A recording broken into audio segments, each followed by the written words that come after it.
All right, can y'all hear me now? My apologies, folks.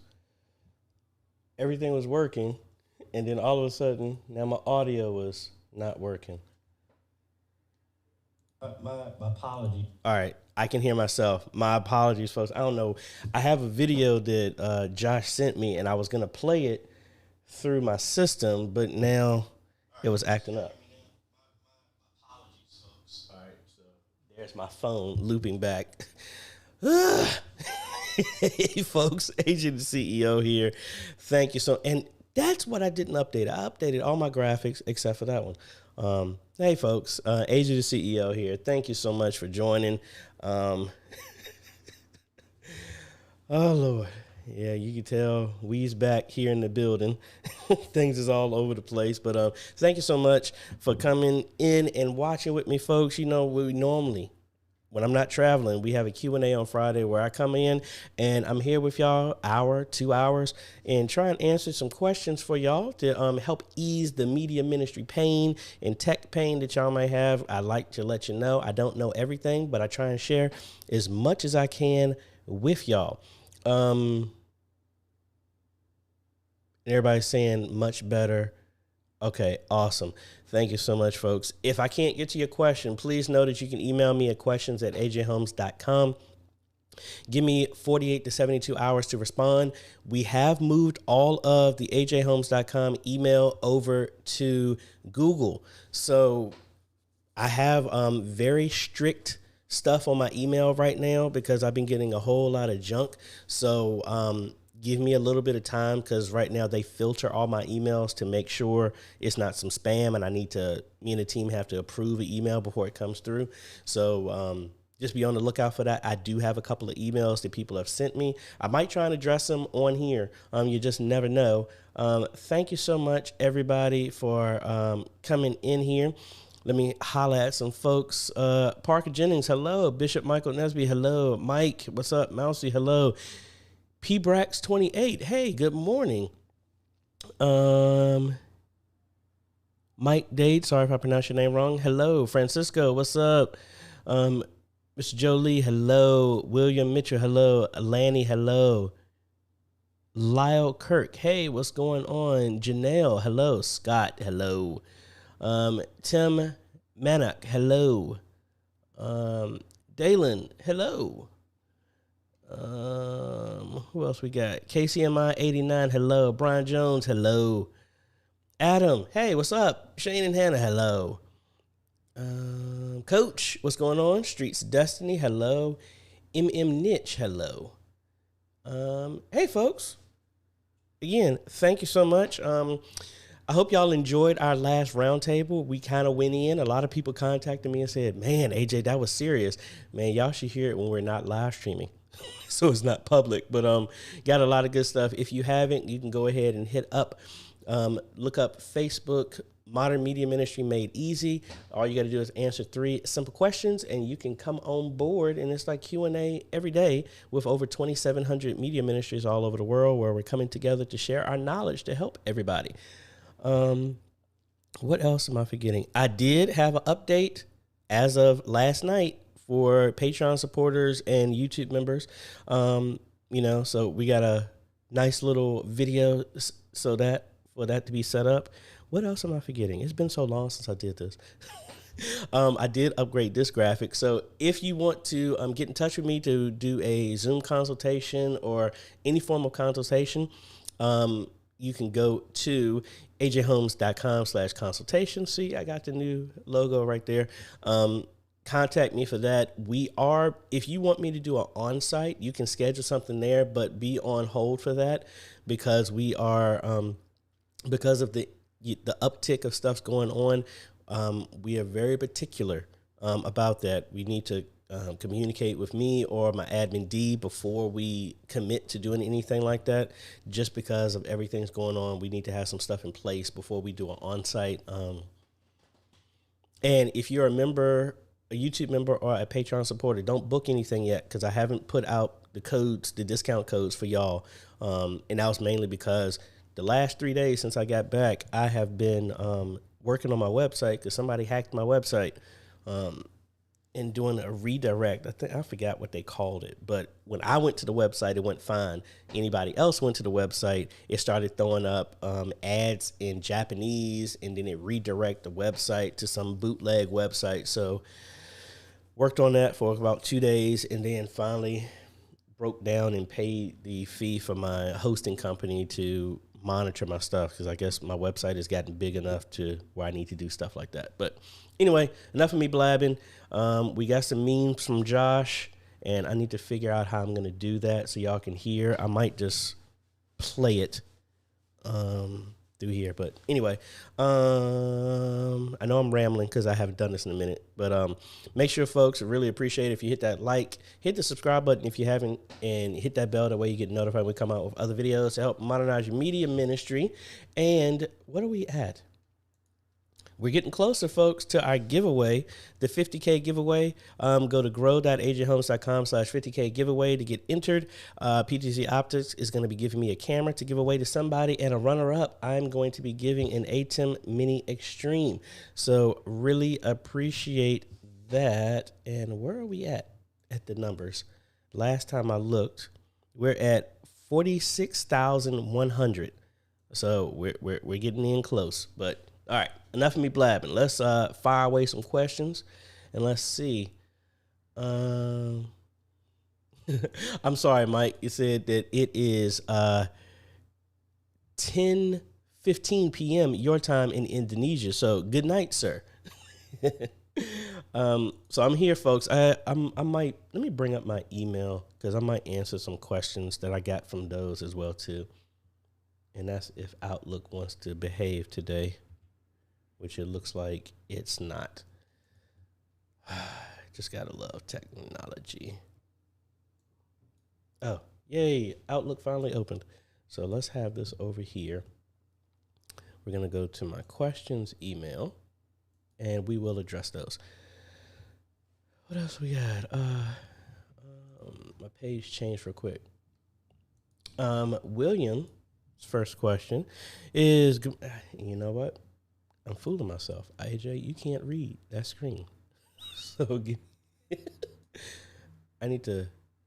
I have way too many monitors up right now. Like, I've changed my stuff up. I ended up getting a new monitor for my overlay. So, like, let me show you what my massive setup on my Starship Enterprise, the Con, looks like right now. So I got two 27-inch monitors and put them on a stand right here. So this one is the web presenter. That one is vMix. I have my widescreen right here to see YouTube and my comments. There's my multi-view, and here's my regular screen, and there is the Pocket Cinema camera. Camcorder, the micro cinema camera, Blackmagic, and you're looking at the studio camera that's over there. So a look behind the scenes, and I really don't want to show you everything else. I really, really need some space. I need to move because we're running out of space. But let's see. William had a question here. Good morning. Do you have any links to any small churches doing live video? I would like to see how they do services. Make sure you join the Facebook group. This Sunday, I'm going to put out a post for people to share their live stream, so that way you can check them out. A lot of the churches that I've reviewed and I've done installs, I wouldn't call them super huge churches. You can check them out, like Cornerstone Baptist Church. That's the church I just came from. Very thankful for the opportunity to be out there. Let me see. Let's look them up. Cornerstone Baptist Church. And where's my screen? We can look them up. And where are they at? Spring Hill, Florida. So yeah, this is the one that I just came from, and the 19th was the first video with their new equipment. Yeah, because the 16th, excuse me. So let's go back before that, because they have a bunch of services on those days. So this is the 14th. This is when we were testing out the equipment here. let's go look at their older before that. Yeah, let's go here. That's cool how they did that. So met a whole lot of cool people. This is from just a camcorder that was sitting back on the booth. And now, if we go and look at what they got now, this is actually Wednesday, which I didn't see. This is coming from the back camera. Oh no, this is still the 12th. This is still their other stuff. This is the one I meant.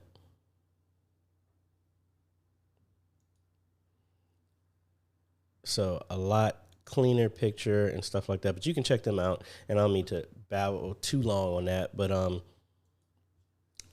I would try and put a link for some other stuff, but make sure you go check out the Facebook group, because that's where we're going to do a post, allow everybody to share it. Their live stream is going to be here. And I had somebody says, I'm curious. Okay. Didn't see a follow-up to that statement. Let's see what else we got.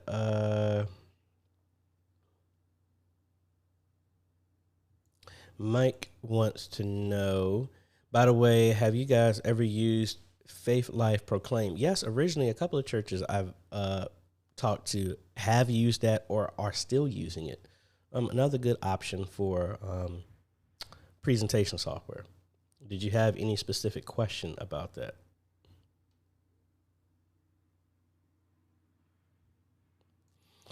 Okay, last question is, shouldn't hit the enter button so fast.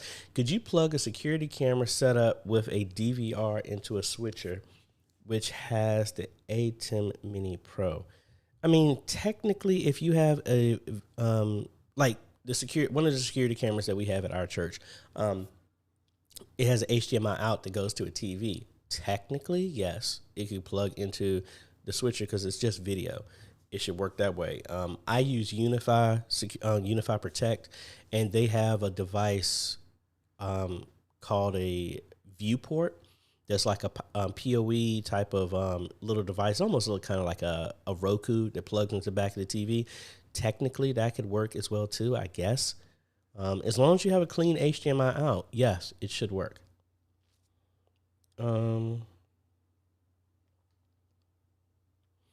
So William is addressing one of the comments talking about small church. Small in number. Our church has a medium-sized sanctuary, but a small active membership, about 50. Okay, that goes back to that other question.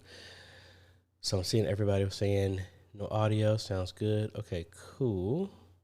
That was page 3. Trying to get to the page I was just at. Okay, we're on page 1. Let's see what this comment is. Hey, AJ, hope all is well. We need our camera rig for our Panasonic HX-VX870. Our HDMI port may come out any day now. You need a camera rig. So, I mean, are you looking for a suggestion for a new camera? Let me know for clarity before I answer that.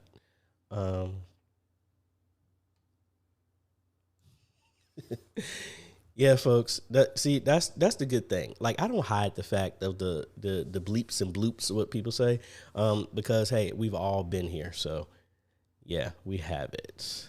Mike, maybe I want to try the OBS scripture plugin. Okay, yeah, it's really cool. He actually, First Fruits, the company that made that, I saw an update that it's now the full version is on the Mac, the paid version. So awesome.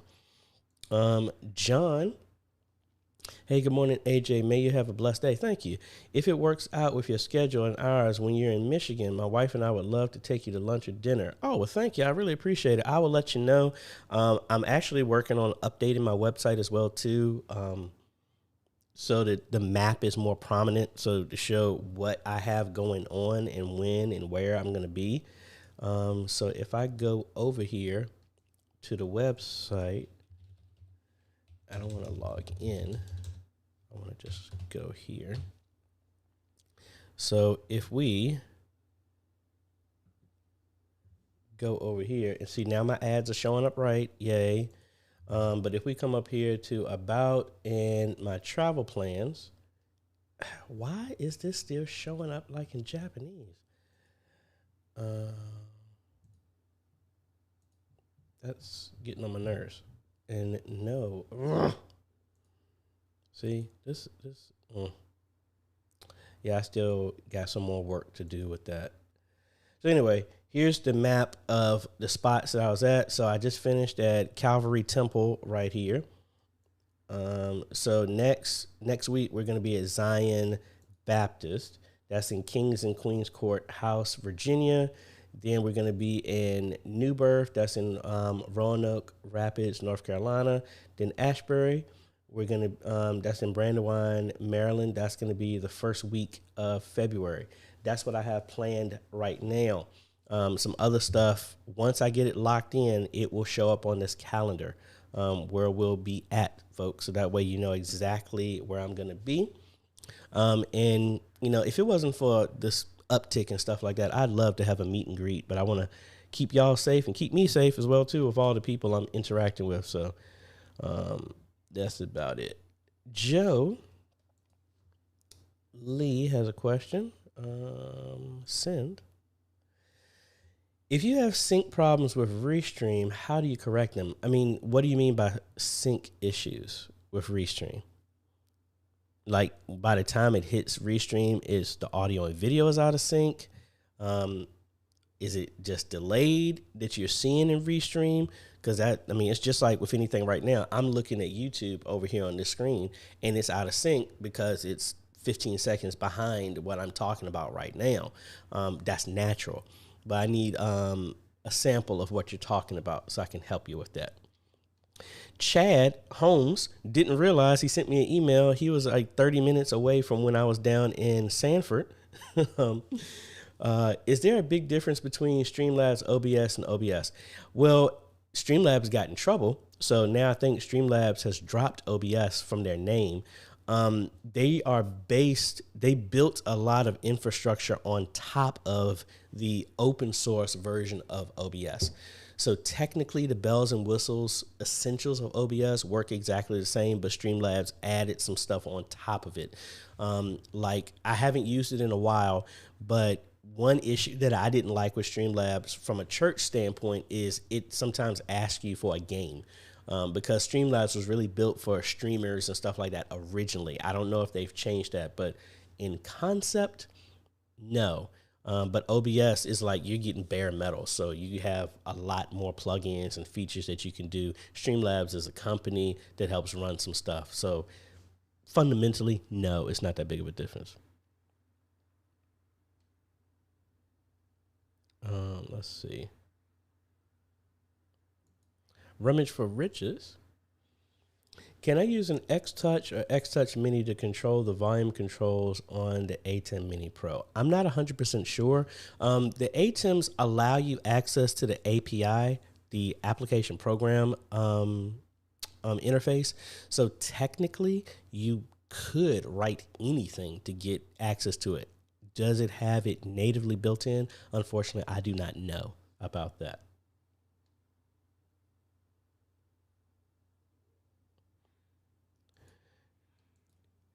Good morning, Daryl. Got to loop back with you, sir. I was supposed to go help him, but then unfortunately, that's when my aunt's funeral. So I haven't seen the rescheduled time. But please contact D and we can set up something, sir, so I can get back with you and help you out. Lanny, will use an OBS monitor out to hear sound being recorded work if you have a computer running to mixer via speaker jack? It can, but inside of OBS, you can set something specifically separate for that. That's how we use the VB audio cable to get around that. So for example, let me take this comment down and let's go over into OBS. So here in OBS, let me get over here to the right. If you come in here to settings, well, if you go by default and you come in here and turn on monitor output, which I need to have off, but if I have that on, it's going to go to your default speaker output right here. So this would go to my speakers right here in front of me. That's how I have it set up.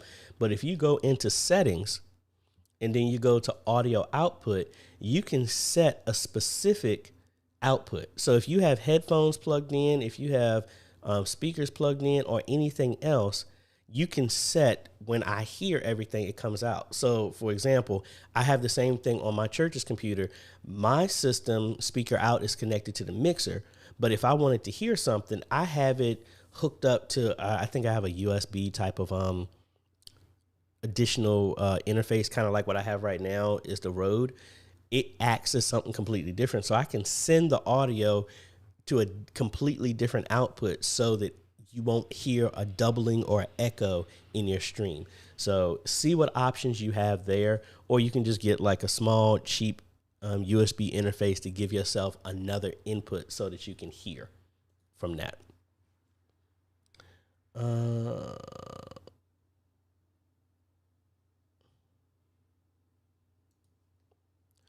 Surrender to Jesus. Good day, AJ. Your feed is very educative and helpful. Well, thank you.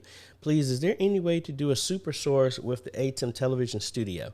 No, it does not. The ATEM Television Studio HD, which is the same one that I have at church, a super source where you can layer stuff like that, it does not have the engines built into the device to do something like that. You can do kind of like a picture-in-picture with the downstream keys or the upstream keys, but let's see.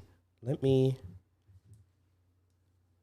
turn on the system at my church and let me see if we can do something like that and just show you what we could try to do. All right, so I just turned that on. Let me come over here and try to log in. And I'm gonna be jumping around. No, I don't have to jump around. I can just do this all from the live streaming system. All right, so let's do this. All right, everything should be on right now.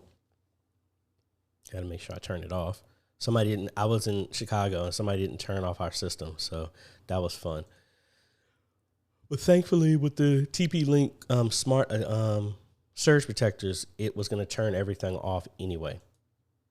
All right, so that's what's going on in the sanctuary right now because I turned everything on. So we have the ATEM Television Studio HD, and the main thing is we would need to do something with our upstream keys. Now, see, the limit with this, you only have one upstream key and one downstream key. So could I do a DVE effect with this? Yeah, I could. So say I want to use the front PTZ at the same time. So see, I could do something like this. But because I don't have like the ATEM Mini Extreme, it has 5 or 6 of these built in. I can't do this but so much. Not that many features with it. So if I turn off the bevel, I can move it. Where's it at? The flying window position. I could do stuff like this, but putting one side by side, no, can't do that because we just don't have the ATEM Television Studio HD does not have the features to do that. Now, if you want to do something like this, then yes, you just have to go here into the DVE and set it to your camera, and then you place the position, but you only have one of those. So let me shut this down, and I will show you mine here. So here on my ATEM Mini Extreme, see if I go to the palettes, see I have 4 of these engines built in, so that's how I can do multiple. But the ATEM Television Studio HD only has 2 downstream keys and 1 upstream key. So unfortunately, no, it's not an option to really truly do the same thing on the Television Studio HD that the Extreme can do with SuperSource. So hopefully that answers your question.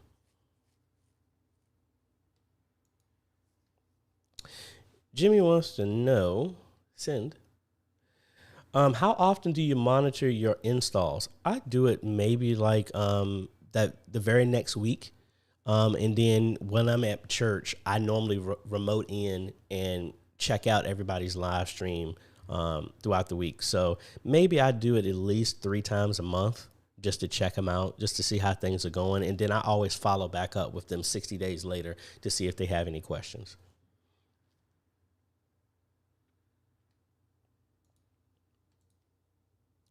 I will, but I need you to go ahead and send that to the Facebook group, and then I will share it with everybody there, and we can check them out there. Make sure you join the Facebook group for that, and we'll do that. Otis, what's going on? Paul from Malaysia, hey, welcome, welcome.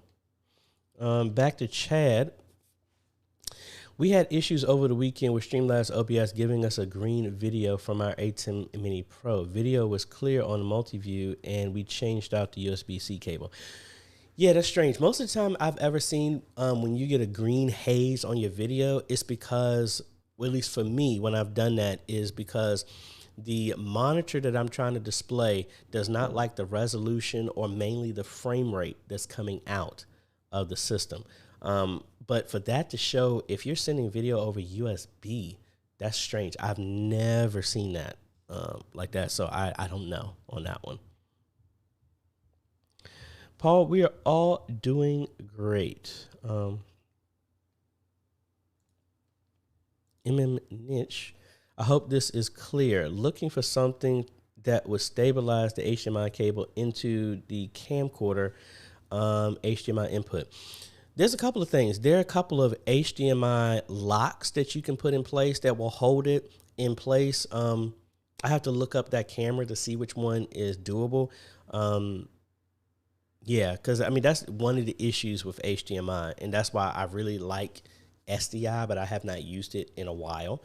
I'm getting ready to do that because I got another camera like we gave the Makos, like I gave to Mousy. I'm going to be installing one of those at Greater Faith AME as a secondary shot. So I got to climb back in the attic, which I'm not excited about, but we're going to get them straight. And it is so annoying. Like, another reason why I need to move. It's like, it's a train right here, and they just blast their horn at like 2, 3 a.m. or even right now. And it's, whatever.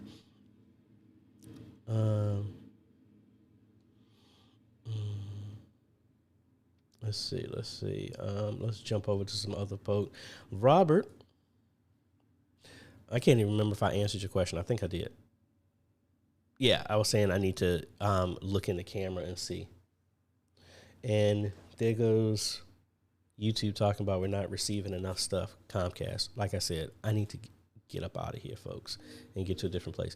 Robert, happy Friday. I started streaming in 1080p using OBS. Seems like I have a bit of a video lag now. Upload speed is 40 megabytes per second, which is more than enough. My bit rate is set to 4,000. Any thoughts? Drop it at 3,500 and see if you have any issues. That's what we do at ours. I don't understand why. Like we all said, it's one of those days. Bishop here. Let's see. What advice do you have on how to integrate IG Live with OBS or Restream? I kind of did something like this directly. This won't work. You normally, now you could use like Yellow Duck or something like that to go to IG Live. Me personally, I don't feel that, this is just me. I don't like IG Live for a full live stream experience because I know I wouldn't sit like this and watch it all day long, a live stream. I like the IG platform for something short. But again, if you had something like that, honestly, the easiest thing for me, unless you really want to integrate a lot of the graphics, realize that we're at 16:9 right now. So it's like this. But on IG Live, it's like this, unless you're going to make everybody turn their phone to the side, which I don't know if it supports it that way. Last time I used it, it forced it to be in a vertical layout for your phone.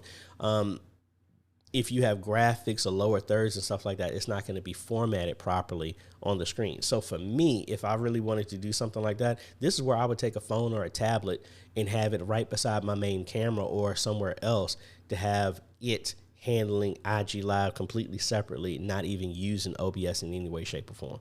That's me. I do need to revisit that and try that out again, but that's currently how I would do that. Jamie, hello. How are you doing? T, and I need to get to the emails. That's why I open up Outlook so I can answer those questions. So ideally, with the ATEM Mini Extreme, I would just need a presentation PC for scriptures and so forth, and to run the ATEM software in OBS if I chose to go through OBS. That is correct. If you went with the ATEM Mini Extreme, as long as you understand the loops, and I kind of explain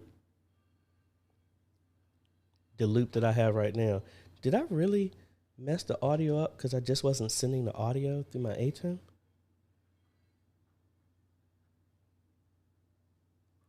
I just looked down and I had the audio in from my ATEM was off. And that's why at the beginning when y'all saying y'all couldn't hear me. Oh well, we'll come back to that. But yes, that's correct. You just have to change the layout, and that's the reason I was looking at my audio. You have to just play around, because with OBS I like because you can only have audio on certain scenes.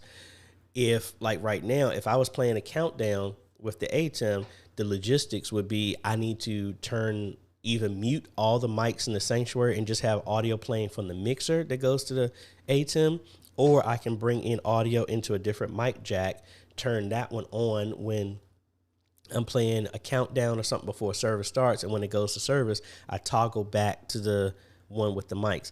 I mean, it's something like that. You just got to change your workflow to handle your audio and stuff like that. But yes, you do not need OBS if you went solely from the ATEM. And I think I need to do another video about that just to show that workflow on how that would work.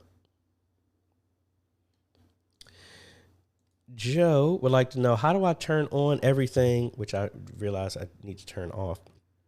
How do I turn everything on and off from home? Well, I have, you can't see it here. I did a video on it. I have a TP-Link smart switches throughout my church, as well as I have here. And is this cable long enough? Hold on, let me show you.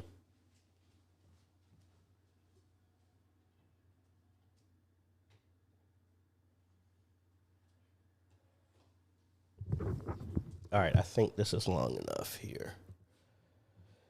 All right, so what I have is, just like I have here, I have these smart plugs.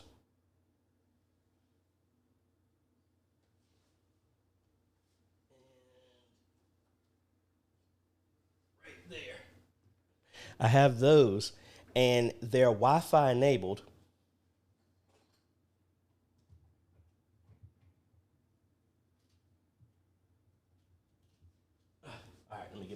They're Wi-Fi enabled, so it allows me to connect a device to a given plug and outlet, and then on the phone, I can turn this on and off remotely from here. Now, I mainly did this because some people left some stuff on at the church and the stuff burnt out. So you could put a schedule on these plugs that will turn off at a certain time. Like I even have it here. If I fell asleep and everything here on my desk was left on, these smart switches are set to a schedule at 2 a.m. to turn off, so I don't accidentally leave stuff on the entire time. I have it on this camera as well too, because I've been known to not turn that off, and I just do that. But that's how it allows me to do it. I group I have about 4 of these strips at my church with different devices connected to it, so I can turn them on and off at discretion. So like if I go here and remote back in here, and I'll show you, because I actually left this on, which is good for this situation. Let me remote in real quick.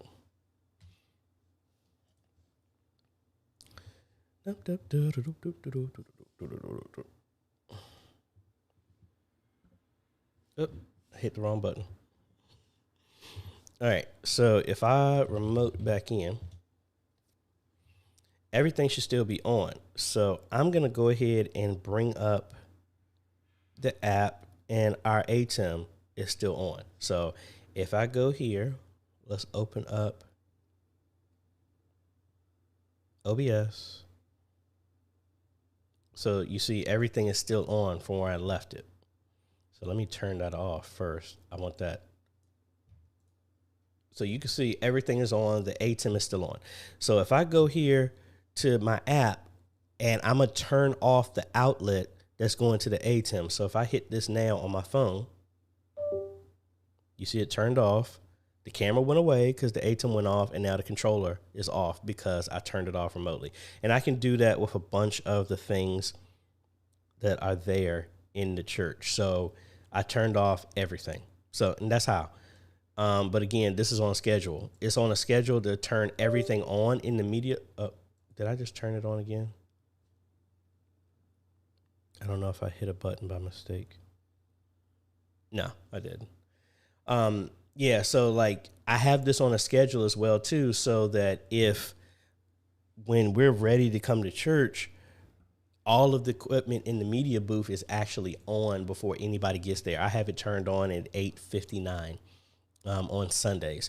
But there is a switch upstairs, another TP-Link like switch that goes on the wall that's linked directly to all of the equipment. So you hit a button in the media booth and it will turn everything on instead of everybody going through and flip this on. It's just a one button that turns everything on. So long answer, but hopefully that answers your question. Really cool. I have it set up the same way. There's a one button routine that I press that says live stream, and it turns on everything that I need for live stream. I have one that's set up for Zoom, which just turns this on in my ATEM and my mixer.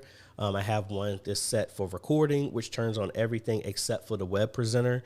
And because I don't need to live stream this. So it makes it really easy instead of me going through and setting up everything like that. So back to John. Minimize this. Now that the Mini Extreme is available, where do you use the Mini Pro versus the Extreme? Thinking of a small room. What in the world noise is that? Thinking of a small room where I would want to cable slides or presenters and one camera too. Me personally, I don't really recommend the ATEM Mini Pro anymore. For ministry, I always say just go ahead and just add the extra $400, get the Extreme so that you have multi-view and a program at the same time. That's the difference with the Pro. Now, Pastor Felicia up in Chicago, I recommended the ATEM Mini Pro for her home studio because it can always be set to a multi-view on a TV so she can see what's going on. Kind of like in my same setup here, my multi-view is up here so I can see what's going on. Even though I'm using the Extreme. But for her, I recommended the ATEM Mini Pro because in her setup, it would be like a studio right now. She'd have her own camera, have the multi-view coming out, and she would just have her computer, one, maybe two cameras, and that's it. And it's for her home when she's doing Bible study or anything like that. That's why I would use it. So, or the same way at a church, I would use that if you had a secondary studio, if you wanted some people to have a setup for Zoom or something like that, I would do it. I would use an ATEM Mini Pro separately. Like in my situation at my church, I would put an ATEM Mini Pro in our chapel because we're only going to have the sound for the mixer, one camera, and one computer for a presentation, and that's it. And I could send the multi-view for everybody who's directing it because we don't have any way to broadcast and connect the video there. I mean, we have that 4K TV, but that would be for very rare situations. Like if we were doing a church meeting, I could switch it to that. That's what I would use it for. But I think we still have our old ATEM television studio in there. So personally, I wouldn't even use the ATEM Mini in our chapel. But if I had to do it again, that's what I would do. Paul, yes, Presenter does support Windows 8. Presenter actually supports Chromebook as well too. So, You can go real cheap if you want to, like the laptop I got, the Chromebook I got my daughter was like $200 like a year ago, and it could run on that. Lamoris, what's going on? Hey, Lamoris, thank you. Good morning, AJ. When I open the ATEM control software, the camera feed inside OBS starts flickering, then stops when I close the ATEM software. Could this be a USB cable issue? I would think so. Try something, a different cable for that one, because that's real strange. Wilford from Zimbabwe, what's going on, sir?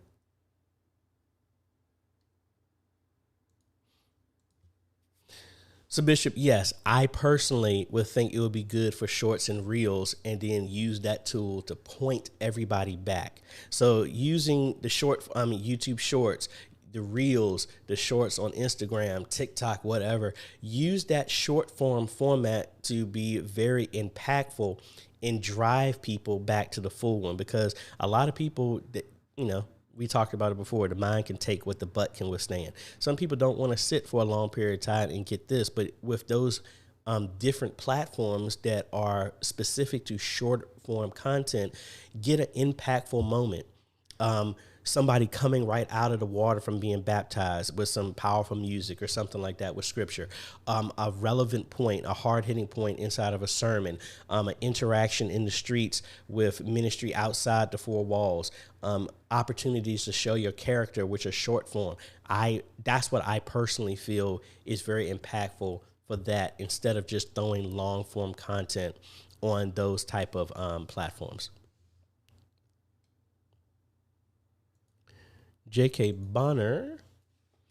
Hello, Brother AJ. Thank you for your videos that you've been a huge help. I am new and you have helped my church get up and running. Well, thank you. I'm glad the stuff I've done has been helpful. And we got another person that's getting ready to get kicked out to obscurity because of putting a whole bunch of stupid spam in the daggone comments. Reports. Spam. Sorry for getting loud.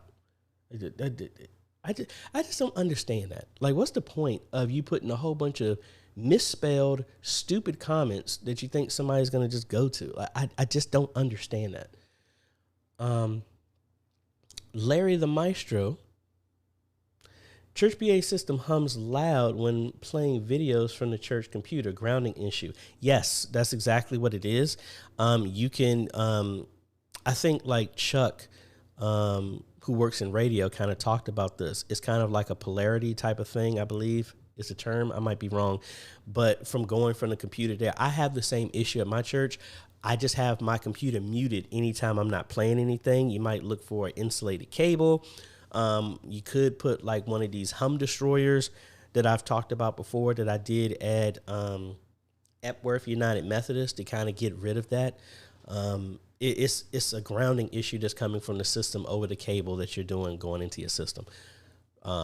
Lower the volume as best as you can, put a hum eliminator, or when you're not playing anything from the computer, make sure it's silent. I have the exact same thing with our Pro Presenter system that's plugged into there. It's a low hum, and I only unmute it when we're playing music or we're playing videos and you can't hear it. But if it's really, really loud, might want to look at maybe turning down the gain for that input of however you're connecting to your mixer.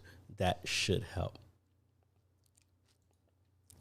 D Green wants to know, what camera lens are you using right now? I am using the Sigma, and I always keep forgetting the exact name.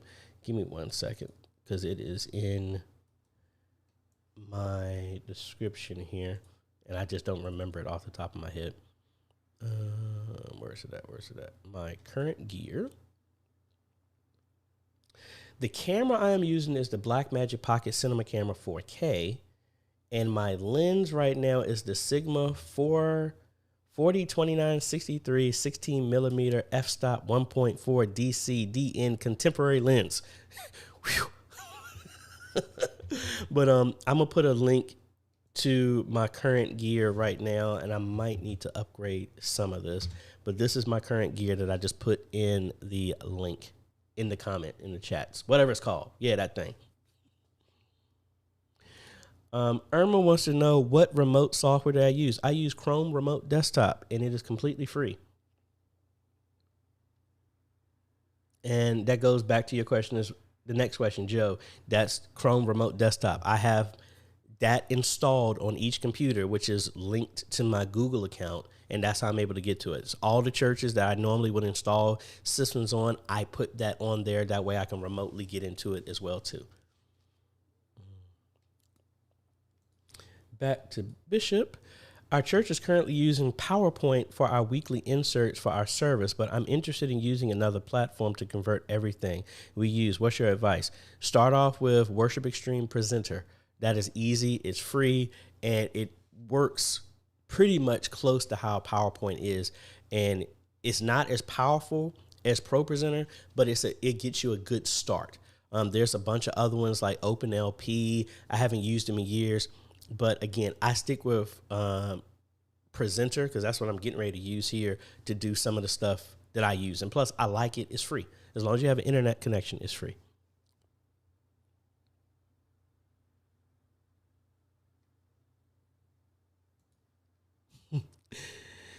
Wait. So it's possible to live stream a church service remotely via vMix. I haven't personally done it like that, but I know some other people in the Facebook group have. So I would recommend checking out the Facebook group to go over that, to be more specific on that. So let me take a pause real quick because I'm going to answer some of these email questions. I think somebody is in here that already asked me this question. All right, so I got a question from Samuel here. Going to questions at AJayhomes.com. Hi, AJ. Hope you're doing well. And I don't want to bring this up because I don't want to show his email. I do some dabbling with media-centered stuff, and I've been thinking about making videos like you and maybe even doing installs and such. My focus would be with Spanish churches. My question is the income good? I'm sure it's something that grows over time. And did it take you a long time to go full-time? Thank you for your time, brother. I'm living vicariously through your videos. So I don't like to talk about the money aspect a lot, but y'all know I'm being transparent and I want to be real careful how I say this. I stepped out because God told me to. And then it got to the point where it was very uncomfortable to work my job and do this at the same time. But at the same time, YouTube and my business was not making the same amount that I was doing for my job. At my job as a SQL programmer, I was making $82,000 a year. I left that and I hadn't even got monetized on YouTube yet. So I say from a business standpoint, I went full in December of 2018. That's when I had no income from a job. All I had it was from what I had from business, from the stuff that I was doing in the odds and ends when I was being as a musician. It took a year for me to get to 1,000 to where I can get monetized. And again, my first check at YouTube was $107 because you don't get paid until you get $100. And then thank you so much for the super chat. I will get to you there in half a second. But then after that, I just started working on that, and I literally took it as a mandate that God told me to do to focus on media. So was it hard? Yes, because I was scrounging, doing whatever I could to make ends meet, to pay for gas, pay for the stuff for my daughter. I ultimately cashed out my entire 401k to pay the bills. And I don't tell this full story. My car was repossessed because I didn't have enough to pay for that. And I just trusted that I heard God clearly. So, lost my home, lost a whole bunch of stuff, but I kept focusing on what I really felt is what I was called to do. And even though stuff was tight, I ended up making a little bit here and there to get me through. It was tough, but it got me through. And then I had more people contact me to do an install. Right when I left my job, when I didn't know what was, because I had pressure from my job to say, like, you know, you need to be focused with this and not this other stuff. I don't do confrontation. When you give me an ultimatum, I will pick the opposite just because I just don't do that. The very day after I resigned, I got a call from one church, and they paid me $26,000 to do an install. That was Good Shepherd. That was the biggest install at the time I've done. I had been building computers here and there, but that was the biggest, and that helped me get over. And then YouTube picked up, everything picked up, and like I said, I was making $82,000 a year. I'm nowhere close to that, but I was able to buy the exact same car that got repossessed. I have an apartment, so I'm not staying with my sister. And then, yeah, you know, I'm not having DeLoreans and Lamborghinis all over the place, but God has been faithful and he has maintained and helped me do that. So, I know I went down the rabbit hole with this question. The income, yes, it is good. It has been able to supplement what I used to make from my job. I'll just leave it at that. All right. So, but more importantly, I didn't focus on the money. I focused on the mission. And when I focused on that, God has taken care of me. So I'm very thankful for that. One more question from Big Cat Chillin', excuse me. Good morning. If I connected my NDI and HDMI to the A10 Mini Pro ISO, is it necessary to also be connected by SDI? First off, NDI cannot connect to the A10 Mini Pro. You only need one connection, so you don't need to have multiple. So hopefully that answers your question. Now let me jump over here to Asma. Sorry if I'm pronouncing your name wrong, but thank you so much for the super chat. I need to see where I left off at here. AJ, we have 4 standard video with 3 Cat 5e, 1 video, and 2 for RS232 control. We bought 4 NDI PTZ cameras. Should we try to run HDMI fiber optic cables or just use NDI? It all depends. NDI is great as long as you have the horsepower on the computer and the network to support it and keep it in sync. Me personally, I'm old school. Even though I like the tech, I like a wired connection, just like I did in First United Methodist in Elgin. We did a test over the wireless. I mean, even though that's not NDI, but it kind of simulates the same thing compared to a wire. It was maybe a half a second delay. And if it's not noticeable, it's nothing the matter with sticking with NDI. Me personally, I deal with the wiring because I'm looking at if something happened, if your network gets knocked out, those cameras are not going to work. I would honestly run a fiber HDMI cable just for redundancy purposes if something happened. So that's just me. So hopefully that helps out. Thank you so much. Irma, thank you so much for becoming a partner, a new member here on YouTube. Thank you so much. I really appreciate it. Now let me jump back to where we were. All right, that's that. Sim software. That's PowerPoint. Wait. Okay, back to Paul. What is the easier way to get live video from outside, meaning from US to other place sermons only, then stream for in-house and Facebook Live? OBS Ninja. Yes, OBS Ninja would work. I mean, you still got Zoom, Duo, Hangouts. There's a whole bunch of those options. Google Meet, any of those could work as well too.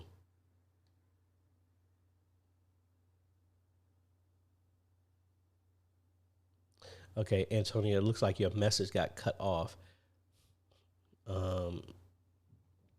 So I'll loop back when I see your full comment. And I'm talking too much, and I didn't get my water. Here it goes. Antonio. Good morning, AJ. I've noticed that the audio from the ATEM is distorted, but when I come from the mixer, it sounds good. Make sure on your ATEM, if you're coming from a mixer, that your mic line in is set to line in and it's not still set to microphone. That would cause it to be distorted because it's making it too hot. Check that first there, sir. And just like Simon said, Simon Lee Sachs, put a gate on it, which will work as well too. We got some more folks, international folks from Indonesia. Good night. Thanks for joining. Let's see who else we have. J.K. Bonner again wants to know, what is the best way to build my church's intro video and how long should it be? Well, it all depends because stuff changes. I remember taking a class from Sean Cannell on Think Media, and he was saying try and keep your intro to 11 seconds. That's what mine used to be. But then y'all, and I've had a lot of people complained about that it was a distraction. And I also looked at the analytics, and it threw people off. So that's why I've shortened mine down to 4 seconds in that range for me. And this is a test. And honestly, I like how it interacts. I do miss my music that I normally use. That's been my theme for so long. Here it is. So I miss using that, but it's about the interaction.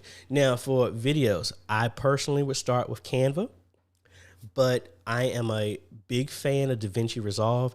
It has a very steep learning curve, but once you get it, you're good for almost any form of media. And I need to get back to where I do church post-production, where I do videos showing the basics of making videos with DaVinci Resolve, and from a ministry standpoint, because there's tons of other videos out there of people using DaVinci Resolve, but I like this channel is all catered towards media ministry. So I might get back into doing something like that. And I've been meaning to make a intro video, just I haven't had enough time to sit down and work on it, but stay on the lookout for that. Make sure that you got the likes and the subs and the bells on, and that way you'll be notified when we do post a video like that. Back to T. We use Easy Worship, but when the pandemic hit, we stopped the subscription. I was thinking of using Worship Extreme now, but we need Stage Display. Yeah, if you go with Stage Display, and that's when I would personally go with Pro Presenter, because once you pay for it, it's there. Yeah, they do it now to where $60 a year for keeping the updates. I haven't updated ours in 2 years, and we're fine. We're still on version 7.3, and it has everything turned on. And it works perfectly fine for us. And I need to take a half a second intermission because I need to get some water. I'll be right back.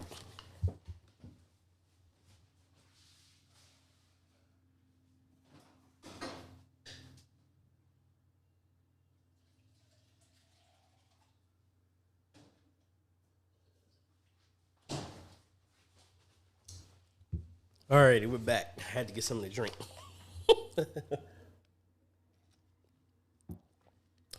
Let's see.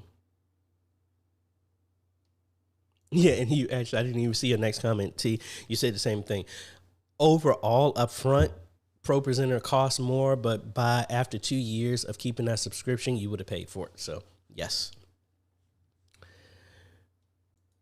Okay, JK saying they do have DaVinci Resolve. So I'll work on doing some more videos specific to that, because I need to redo all of our graphics and stuff like that too. And I might as well take y'all along. Hopefully I can glean a little bit to help you out.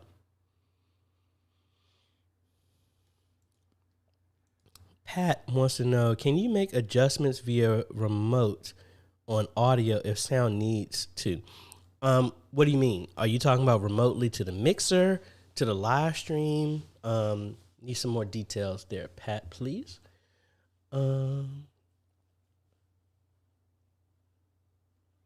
Otis wants to confirm, yes, you can live stream remotely using vMix.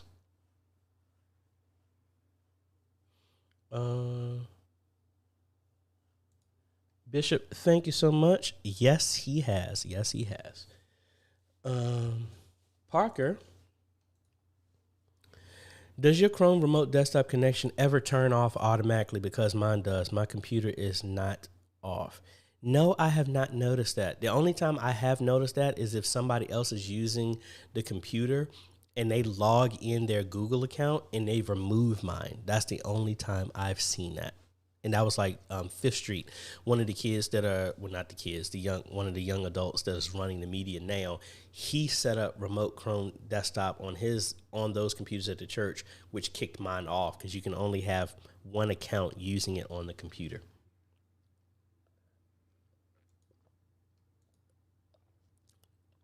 Are you still working at the church? To what capacity? At my home church? Not directly. I will be there. I have some young ladies that I've hired through my company, and I pay them, even though they're members of the church. I pay them, and they run the media when I'm not there. But what do you mean, am I still working there? Let me know. Or am I still attending that church? Let me know. Hey, Lamorris. Hey, you are welcome. I am preparing to tell my full story, but I'm waiting for some things to be resolved, and then I will tell my full story for the ones that are interested. Pete. Hey, AJ, when streaming in OBS, how high should my CPU be? Live stream to Facebook. Honestly, you wouldn't want the CPU to be personally higher than 40%, because if it's at 100%, your CPU is still running the operating system and everything like that. My systems and stuff like that, we don't go higher than 35%, especially if you're able to load some stuff onto the GPU. If you have one, your CPU should be very, very low. Like when I stream on my system here, my CPU is at 2% because everything is offloaded to the GPU.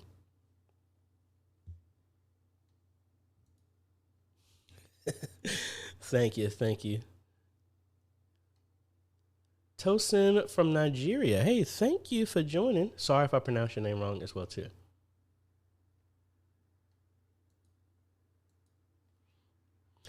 Hey, Simon, yeah, I agree. You can actually do that on the channel on ATEM directly, no matter which ATEM that you're doing. You should be able to do that on any of the, like the Terranex or whatever it's called. All the other equivalent like ATEM, the Rollins and stuff like that, you should be able to do that. But you can also do that gate on the device itself. So like if people don't know what I'm talking about, let's go back over to here real quick, over to the ATEM software. You have the audio here, and you can see, now I'm redlining right now, but y'all are not hearing the audio from the ATEM. You're hearing the audio from my Rodecaster directly. But say this is too loud, you could come in here, double click on here, and you can put a gate on this level, and you can stop it at a certain level. And there's a bunch of stuff that you could do. Me personally, I don't like doing that because I don't like having all these adjustments. I'd rather do everything from the mixer, but you can do dynamics on here. I mean, you can equalize it if you want to. You can add a whole bunch of stuff in here if you were using the ATEM. And a lot of other software does stuff like this. You could do this directly on the OBS and a bunch of things.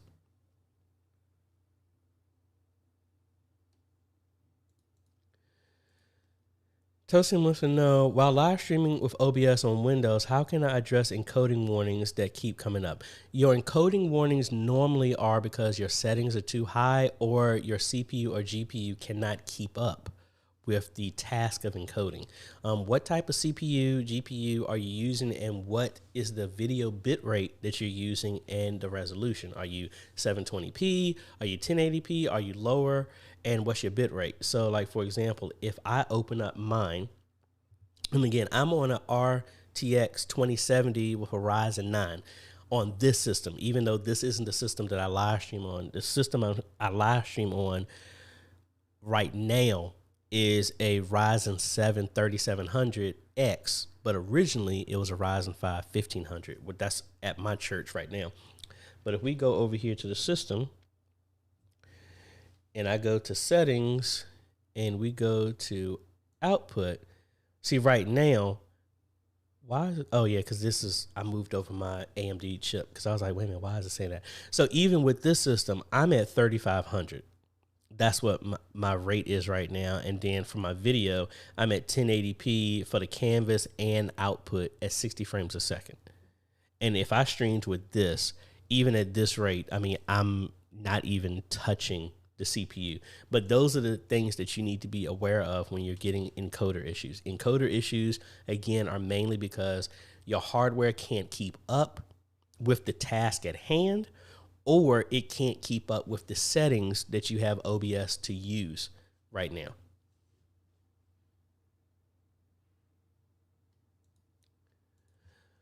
Oh yeah, I am still the head of the media ministry at my church, but because of the issues, my church has hired my company to train and bring more people involved. Because I mean, we used to have a bunch of people, but just because of, rightfully so, a lot of people don't want to come around because of the dealings with, you know, the pandemic and all this other stuff like that.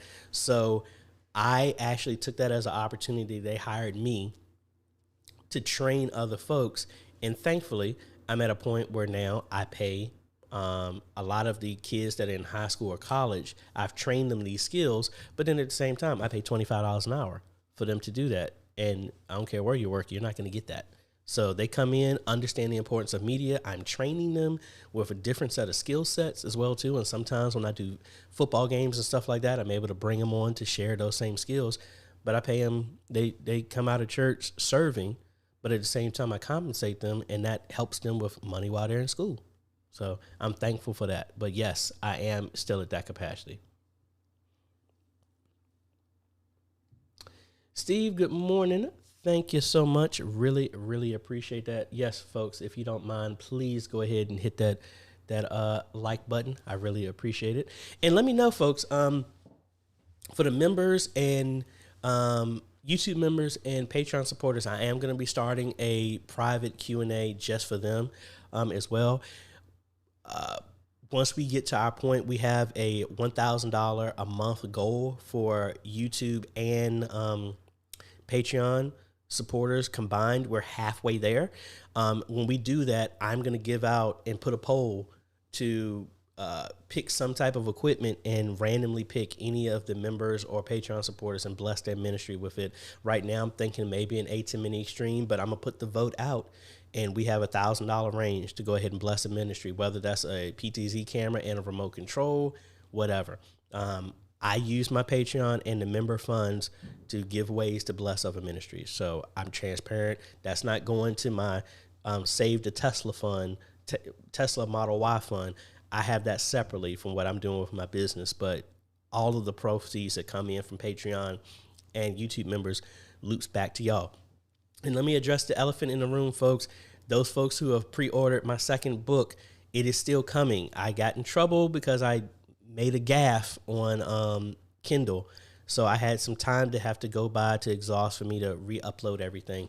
Plus, I've been traveling so much, so I need to finish writing that out. That's still coming out. So be on the lookout for that information. Back to Paul. Regarding the presenter download in Windows 8, I tried downloading just now, but it could not download. It couldn't download. That's strange. I mean, there shouldn't be any lock on it downloading. So if we go over here to Worship Extreme, and we come over here, yes, presenter, download. Yeah, I would just try downloading just Windows 32-bit. You should be fine. And like I said, it supports Chrome OS, Mac OS, and even Linux. So very, very, all the other ones don't even support that. So Keith.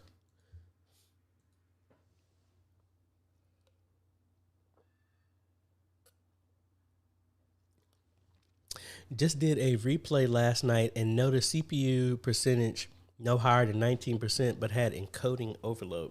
What's the bit rate that you have your video at? Let me know with that one. Excuse me. Paul, what is that above the EQ adjustment in ATEM Mini software? Is that a gain and delay? Yes, it is a delay. What that is. So if we cut back over here in the software, so you have dynamics, excuse me, Then you have equalizer. Then this is a input delay that you can change. That's what this is. So if you are out of sync, you could adjust that if need be. And then here's a plus for your levels and stuff like that as well too.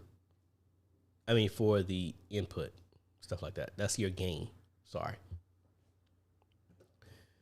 All righty.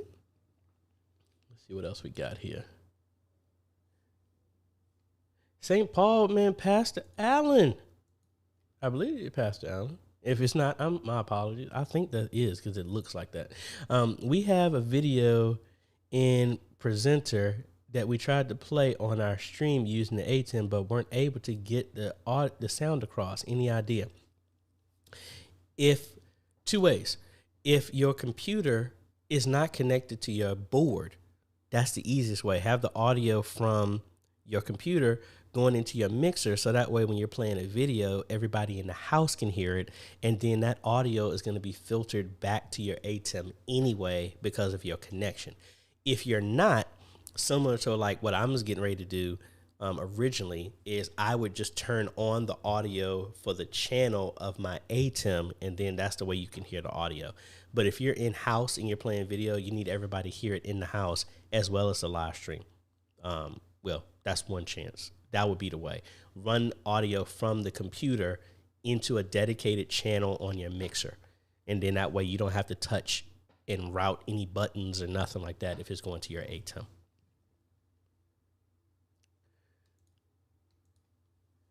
You are welcome. Bishop, I agree as well too. Make sure the proper encoder is selected.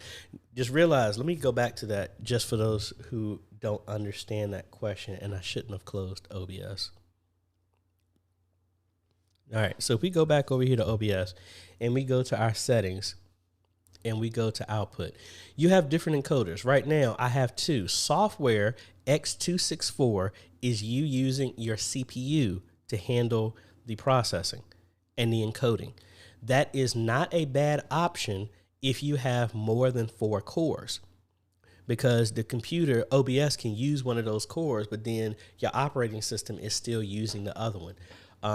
If you have a system that is like a i3 or i5, it's not fast enough. Some Intel chips have quick sync, and there would be another option in here called quick sync. You can try that to see if that would help.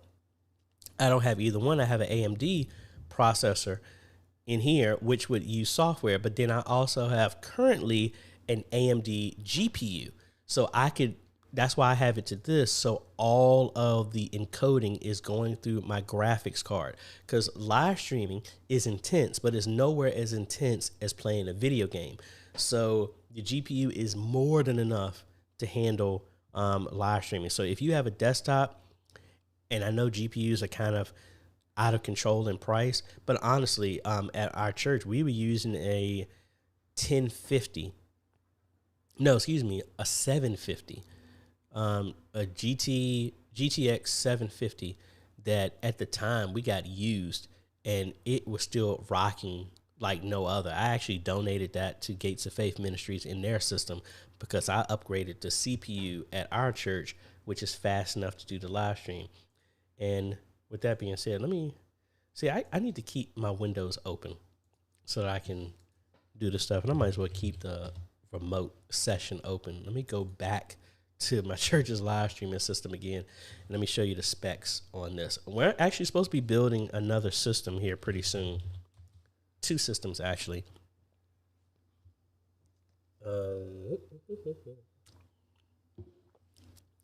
And I have Windows 11 on here, so hopefully it does not show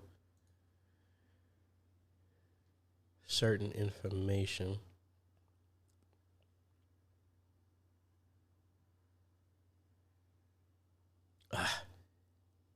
No, it doesn't do it this way.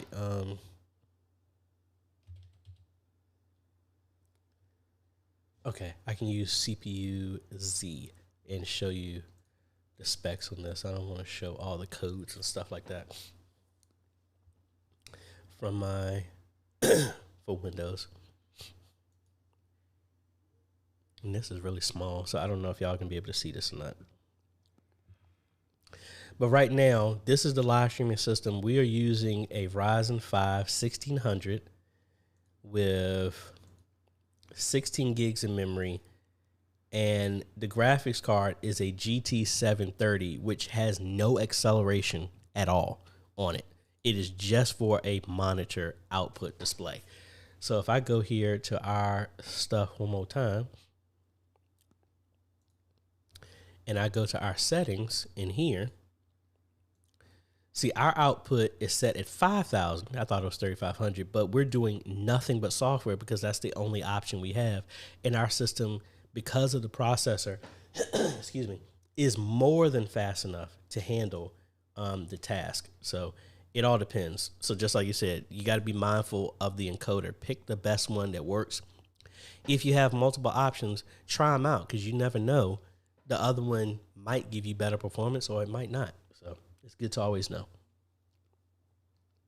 Lamar's wants to know, what platforms do we stream to? Right now, we stream to Vimeo, which is my company's account, which has handled our church's website, but it also has rebroadcasting on it. So we stream directly to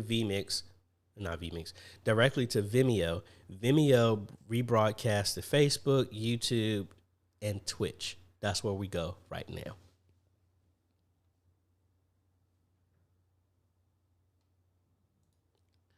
Okay, Keith was going back saying, my encoder error says to use a faster encoding preset. Try and switch it to simple and not advanced and just see how that works if you still get that same message.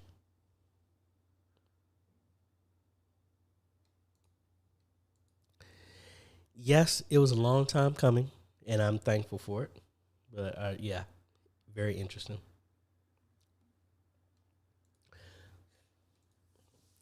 Pat, currently, no, I do not. That's some other stuff I do want to get into. But yeah, it's so much other stuff I want to do, but it's only one of me's. But we're looking at it. Wayne here. And I'm about ready. I need to mute. I'm about ready to cough, and I don't want to cough in y'all's ears. Crystal Light is not treating me well today. Maybe I should just go on with water. Hey, AJ, did you get into this ministry due to a tech sound background, or was it an interest to help out and you learned as you got more into streaming? My background is a computer programmer, and it has absolutely nothing to do with this. Coming out of high school, I wanted, for y'all know, I'm a musician. I played trombone, baritone, tuba, piano, keyboard, organ, ever since like middle school. Coming out of high school, I really wanted to be a music composer for movies. And I joined the Marines to be a part of the Marine Corps band. But when I got out of boot camp, they're like, oh, no, you're not doing the band. We're sending you to the desert to work on satellites and radios because of your ASVAB score. And I'm like, oh, wow. But I've always liked computers. So I got into computers, but then my aunt, who just recently passed, she bought me cameras. My dad was into cameras, taking photography. I liked the concept of it. And for me, I love music because music can make you feel a certain way. And I liked video because just playing around, I used to dabble and do a whole bunch of try to do special effects and stuff like that because it was interesting to me. So it was like kind of self-taught type learning stuff. But then I liked video because video and audio, you could just, for a lack of a better word, you can control you can direct emotional responses with audio and video. So to go back to your question, when I got into media, because when I came back to my church where they hired me as a musician again, they were building a new sanctuary, and I just happened to be the most technical person there because I knew computers. I didn't know none of this stuff, and it was a learning process. So long, roundabout way to answer your question. Keith, your bit rate is at 160. Is that your audio? Because that's really, really low for if that was a video. Man, I feel like, hold on a second. Man, I need to change this up. I know, maybe because I haven't been talking this much in a long time, and now I'm feeling some type of way.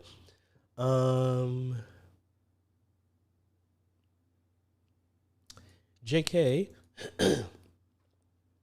is the M1 MacBook Pro a good enough system for doing this streaming?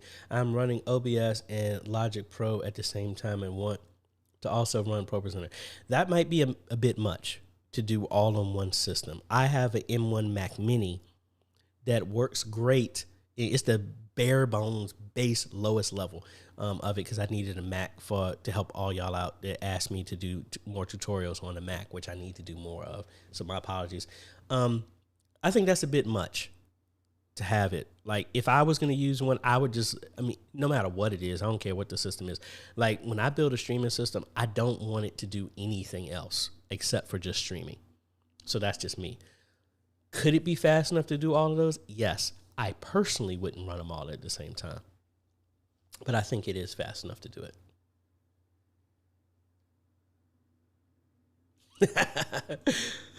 OSU AJ, I had to join just for your name. Hey, AJ's Unite.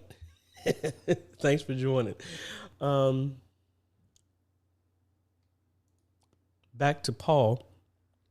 Did you have any issue in Windows 11 with OBS and Presenter? No, I have not.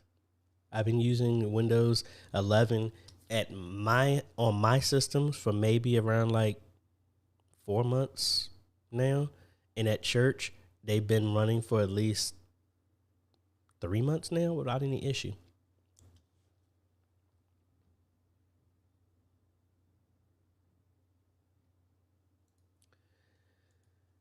Question is how to better my audio and live streaming skills. And that's kind of wide open, but honestly, keep live streaming. You get better by just repetition. That's how you get better. Keep trying different scenarios. Try streaming games. I do a bunch of stuff outside of this. Like, I'm doing this. Yes, I'm doing this Q&A for y'all, but this is me honing my skill on trying to get better with what I'm doing. And with that being said, let's take a pause and let's go ahead and kick up this stuff that Josh done sent.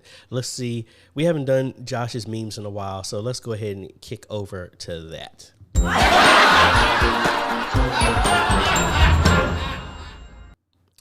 Alrighty, folks. Let's see what Josh got for us today. Picture number 1. Boom. Friend, can I copy your homework? Me, sure. Just change it just a bit. Editor's note. This is only to test his reaction to Apple stuff. Also, please read these notes, AJ. It seems people do not see them. Okay. All right. Next one. This is from me on our Facebook group. One of the rules in the Facebook group is do not live stream inside the group. Good morning, folks. Mjolnir is sleeping. Let's not wake him like it today, early this morning. And then later that same day, I am taking Mjolnir and kicking people out of the group for live streaming inside the group. Haha. Everything is working and prepared, and what can go wrong? 2 hours later, everything has gone wrong. Yep, that's how this live stream started as well, too. Next one. Passes in 2020. I'm so glad we have all this modern technology. Passes in 2022. We don't need this useless tech. Yeah, I've heard quite a few. Unfortunately. Next one. Passes in 2010. Meta or Facebook is the devil. 2020. Follow our church services. Very true. Offline. Stream could not be created. Blue screen. Yep, this is fine. I think everybody knows these feelings. Josh's switcher, the A10 Mini Pro, Josh's camera, the Panasonic V770, Josh's headphones. Josh, you got to upgrade your headphones, man. Me having a great morning serving in the church media booth. The Lyric computer plotting to freeze in the middle of worship service. Ain't it always like that? Another one. So you're volunteering because you're a top tier expert. Name every piece of equipment in our media booth. Oh, that's a good one. And this is a video. So let me unmute this so y'all can hear this. Hopefully it'll be loud enough for y'all to hear.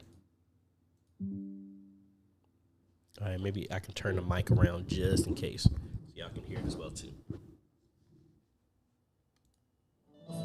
Before I came up, Bishop said, just let the Lord use you.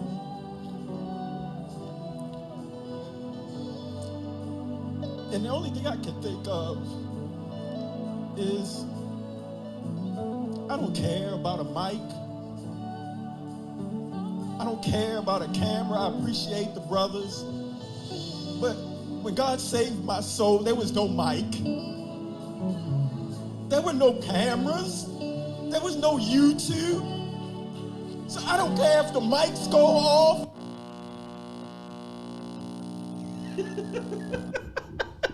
Josh, that was a good one. That was a good one.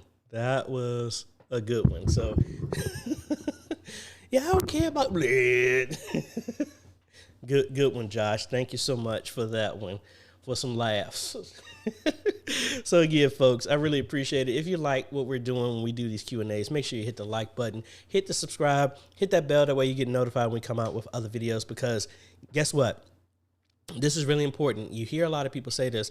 The way the algorithm works is looking for user satisfaction. It's not just the likes and stuff like that, but doing a like shows that there's something great going on here, and it helps promote that out, as well as user satisfaction. So some of y'all might get a prompt next time that you come back from YouTube. How satisfied were you when you watched a certain video? So that's very beneficial. That helps me, but also be mindful to educate the people in your congregation who are watching to address the exact same way. So that helps your message at your ministry go out, and you're letting the algorithm help put your videos in front of more people. So really appreciate that, folks. Let's jump back over here to Adam. Adam has a awesome setup that he did at his church with retractable TVs and stuff like that. That's awesome. Have you or anyone else been tasked with stuff outside of normal media ministry because you were deemed techie? Hey, we were just talking about that. That's how I got into media ministry. Example, install security cameras, door access control. Yes, at least I know I have.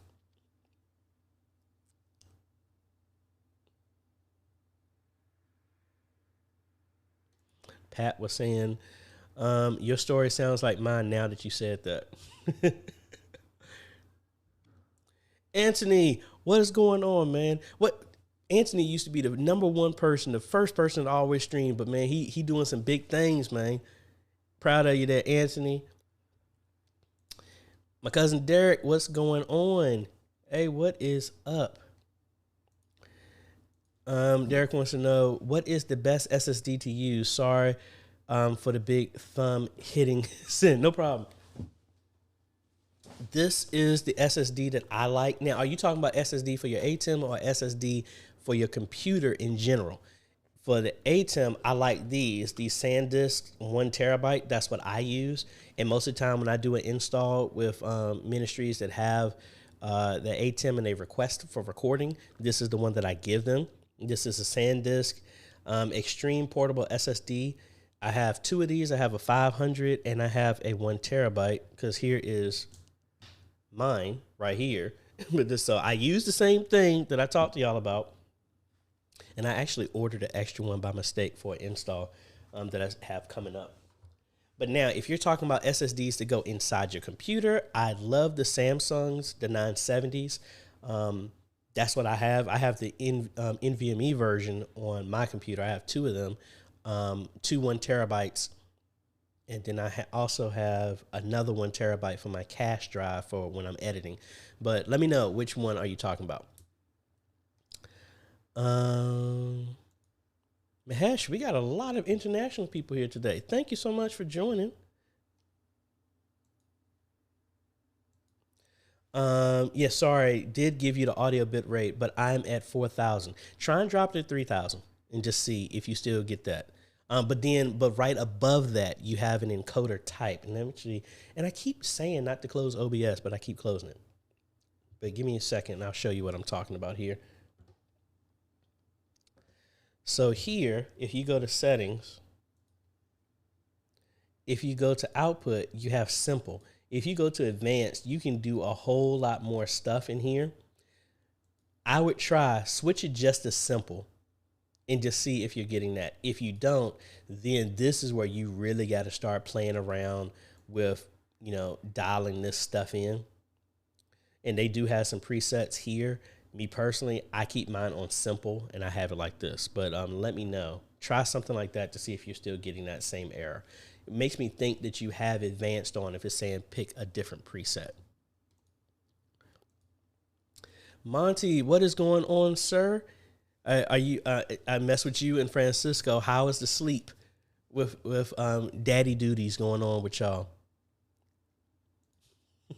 Pat was saying y'all wrong. Don't say me. That was Josh. That was all Josh.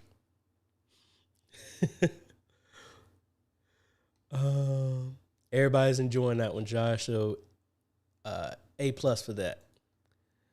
So yeah, Derek, I would say for the ATEM, look at the SanDisk 1 terabyte. I will put a link in the description for that exact one. And let me know, if y'all are recording directly from your ATEM, what are y'all using for your drive that's connected to it? Let me know. And I'm trying to find the exact one I have here. And it's actually on sale from Amazon right now for $130. So I've ordered a ton of these. So this is the SanDisk 1 terabyte SSD. All righty. Thank you, Funwayo, for the super chat. I really appreciate it, sir. How did for y'all who were available, how did y'all like the roundtable? If y'all were able to catch that, let me know. Because anybody who's been a part of the roundtable, when we don't live stream, we go in. We talk about that stuff that a lot of media ministry people are dealing with, but we really don't have a platform to talk about it. So I hope that encourages y'all when we have stuff like that. Back to Paul.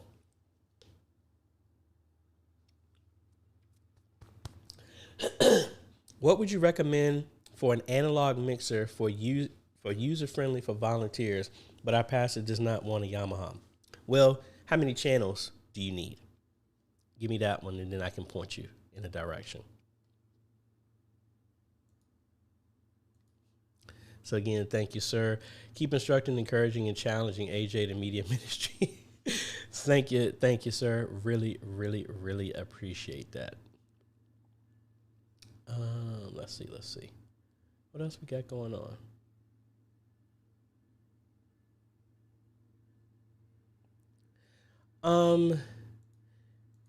Hey Bishop, the super chat is it's a way of you hitting the $ down below in the chat, and it's a way for you to send a one-time type of thank you, monetary thank you, and stuff like that in your chats of anybody who's doing a live stream if they have it turned on. That's all it is. Lester, yep, it's very, very funny. Scott saying, love the roundtable. Facebook just doesn't show me the meeting info until the next day. Yeah, we have it pinned. I might have to push it up again. So, because our Zoom stuff does not change. So it's made as an announcement. So it's recurring so that you can always dial into the exact same thing.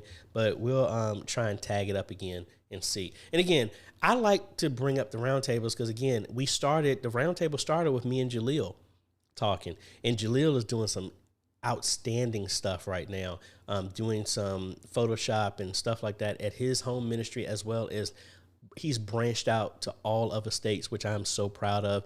Anthony's the same way. This is an opportunity for us to take our skills and help the body of Christ. And that's what I really like about it. Monty's doing the same thing with his channel. If you haven't, please make sure you go check out Monty Weaver, subscribe to him. He does a lot of excellent reviews and training, has a lot of great insight on understanding social media from a ministry standpoint, way more detailed than I do. So again, I believe in us working together. When I see Monty's doing a certain video, I don't make one, because I don't believe in competition. I believe in complementing. So if y'all want some more help on how to be more effective in social media for your ministry, check out Monty's channel. Let's see. Yep, and Pat said the same way. Love the roundtables. They're very intimate. Yep, we talk about a lot of stuff.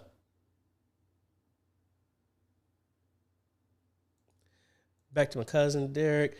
I'm just planning ahead to get to the point of saving service to upload to Facebook. What are your recommendations to go about it? Honestly, just record the services, Derek, and then upload them and keep them private right now so you understand the process. That's the same thing I did with mine. I was live streaming on a webcam, didn't even announce it to anybody, and I was perfecting my craft to understand the intricacies of how to do this stuff, as well as understanding the flow of uploading, about putting the description, your thumbnails, your tags, understanding the infrastructure of YouTube or the infrastructure of Facebook, because Facebook's stuff keeps changing constantly and they don't announce it to anybody. And I think, I don't know it in detail, but Stephanie posted it, Otis posted it, and a couple other people have posted as well. There was a change that Facebook did that if you were streaming with vMix, it broke the standard way of you live streaming. So you had to use a manual RTMP setting to get it done. But that was shared in the group. So again, this is why we all learn and we help get everybody updated on some stuff. Some people told me about a new rolling mixer that's coming out that looks like it's in competition with the A10 Mini Pro. Really liking what it's doing. So, this is how we all work together. It's not about one of us knowing everything. It's us collectively coming together and sharing our knowledge and helping each other out. But that's what I would suggest to you, Derek. Paul, mainly my pastor wants a 12 channel with Canon input, the other for stereo input, for Canon input. Honestly, I would go with like the Behringer, which is what I did at my chapel, which is just a standard analog board, but it does have some type of digital features so that I can connect it to a computer over USB. Let me see if I can find it. Why is my Behringer 12 channel? And another reason why I need to hurry up and get out of here, it's like, I don't know who lives above me. It's like they love dropping bowling balls or falling repeatedly, it's just, let me see. Which one is it? I'm trying to find the one that I installed in my church. All right, this is the one I believe I installed at my church here. Let's get this out of the way. Let's move over here. And it actually has 18 inputs, but it can have output over USB, which is also really good. And again, that might not be, it all depends on what type of inputs. If you need XLR inputs, that might be something different. But I will put a link to that board here in the chat, and that is the Behringer X1832 USB. But I mean, when you're talking about user friendly, I don't care what board you get. Audio is not, at this point now, audio is not a set it and forget it type of thing anymore. Here's another one. Same Behringer line. Also gives you USB output, but it has way more inputs, physical connections, XLR connections. This could work as well too. I'll put this one in the description as well. And this is the Behringer QX2442 USB.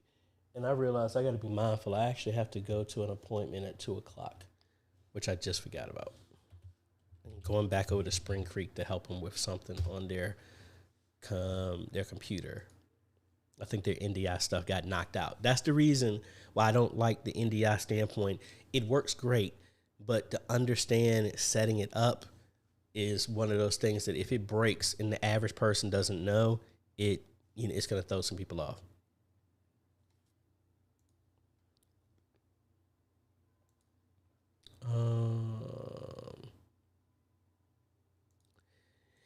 Yeah, Bishop, it's great. We normally have them at 7 p.m. Eastern on every other Sunday. So it's not going to be this Sunday. It will be next Sunday when we have the next one. In rare times, actually, this was brought up. And let me know, Bishop, this might be great for you. We did a round table at the height of when COVID hit in. And we had nothing but pastors on it, to where we invited them and ministers for us to have a collection of media ministries to help them ask their questions. We're gonna do another thing like that. I think that one's gonna be more in a public forum, kind of to where we can take comments, and I need to do my setup a little bit better so that we can address questions and so everybody can see stuff like that. But be on the lookout. We're gonna be doing that again, and we really want to not demonize or bash anybody upside the head, but we really want it to be a collective knowledge gathering session to where pastors and ministers are comfortable and they can ask questions. I also want to do a follow-up to the ministers I did have on there and see, now that it's 2 years later, what have they noticed from when we first had the video to now. I think that would give some really good insight. Back to Brian here. Using the same Samsung drive with our A10 Mini Extreme ISO. General question: what is the maximum length of recordings you've achieved using 8 separate recordings? Honestly, 2 hours, 2.5 hours is what I've done.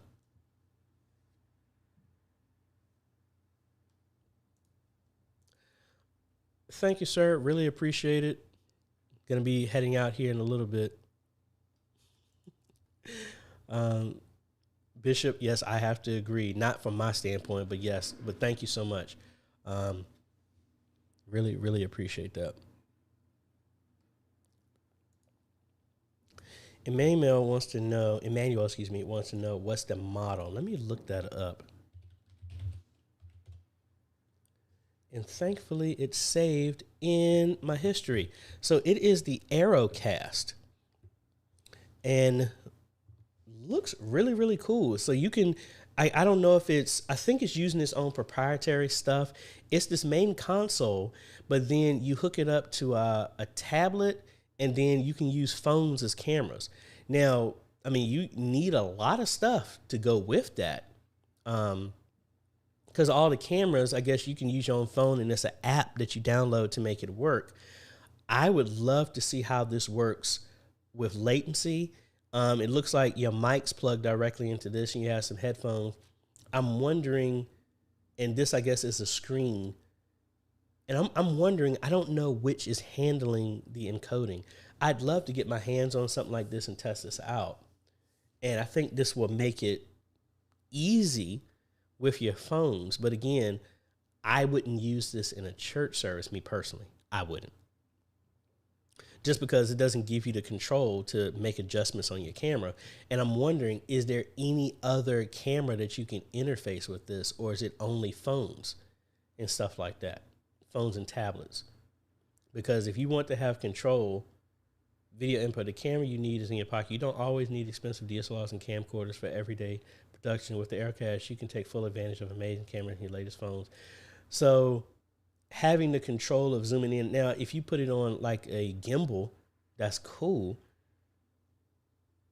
But yeah, I don't know. Even though a lot of us have smartphones are a whole lot more expensive than some of these cameras that we're using. So it's a cool concept. I would like this in a studio, and it looks like you only have 2 XLR inputs for your mics. Cool concept. I think for like a full type of service type of thing, that might be, I don't know. I'm going to put a link to it here in the chat. And let me know if any of y'all get something like this. Please let me know. And Roland, if you want to send one to me, I would love to do a review. We got a bunch of other videos coming out as well too. Millen app reached out to me. We're going to be doing a revisit of their product because they've added a whole bunch of new features, waiting to hear back from them. I got about 3 other product reviews that I'm waiting for stuff to come in to check those out as well too. Mike is in agreement with that Behringer that we just did. He said that's a great mixer. I'm assuming that he has used that or is currently using it right now.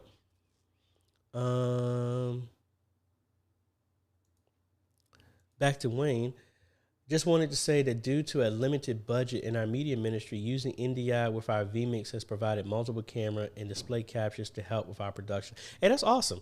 Like, I'm not knocking it. I'm use whatever you got to help share the ministry. That's what I'm all about. Me personally, I just know I know my people. So if I introduce that, that would be, if I had started with that, it would be something different. I've kind of gotten my people to where they're comfortable. So to introduce something new is kind of unique for me. But again, I like to cater to whatever is strength for y'all. Otis has some suggestions as well too from a mixer standpoint. The XR18, which is great. You need an iPad to interface with that, but that is a very good one. The X32, that is a good one. That's and then the Behringer Wing. All of those are good. I just don't know what your budget is, but those are some good options. If I had my way, I want to put an X32 at my church and replace our sound. And then at that point, we've replaced everything in our media ministry. Well,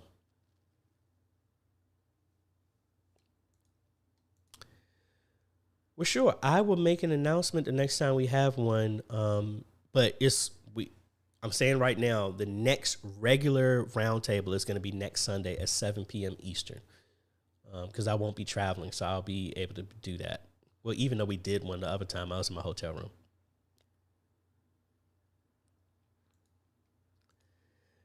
John, thank you. That is one of the greatest things about your channel, your Facebook page, the working together and not bashing. Hey. It's too much of the world of people bashing each other. It's like, how about we work together? Instead, I like to put my energy on complimenting instead of trying to tear people down.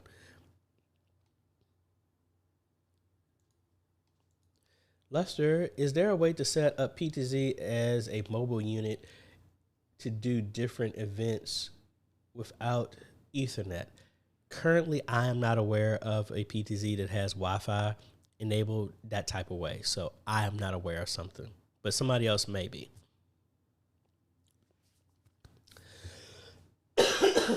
Excuse me. I think I've been talking too much. So we're going to be shutting it down here in about 15 minutes, folks.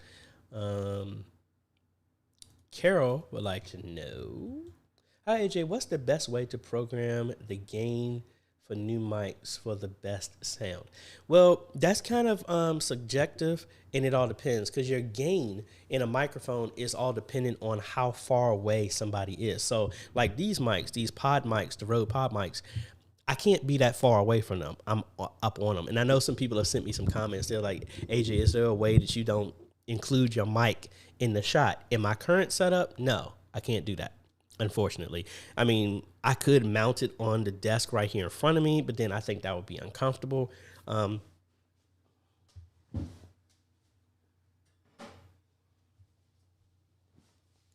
I do have this little stand that I can set right here in front of me, but then it gets in the way of me typing. But, you know, I don't ignore y'all. I've been changing my setup constantly to make it more productive. But anyway, your gain is how far away the mic is from somebody. So if you have those people in church that want to hold their mic down here to their belly button, you can turn the gain up to compensate for that distance. If there was a way to guarantee that people always hold it a certain distance from their mouth, then you could do that. But it's one of those things that you just got to be careful. Like we have some singers that sing like this, and I have to adjust the gain and back it down because they're already up on the mic. But then you have those people that are like holding the mic all over here somewhere, as if their vocal cords are out here in space somewhere, and that's how it goes into the microphone. Sometimes you got to compensate with the gain, but be careful.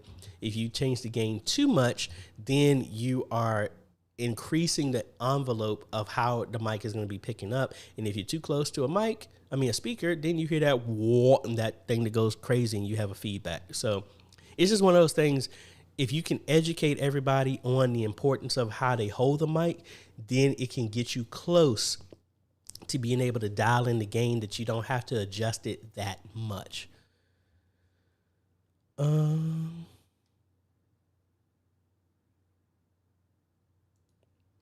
Wayne would like to know, has any company sent any items to you to test and review on your channel? Yes, I've got a bunch. I've got stuff from PTZ Optics. I've gotten stuff from Logitech. I've gotten stuff from Rockware. I just did a video on that. I've gotten stuff from Hollyland. I've gotten stuff from Bose. I've been very blessed and thankful that I've got a lot of things. And I've had some other stuff that's supposed to be sent that I haven't. And there's another person that's about ready to getting kicked to the curb with these.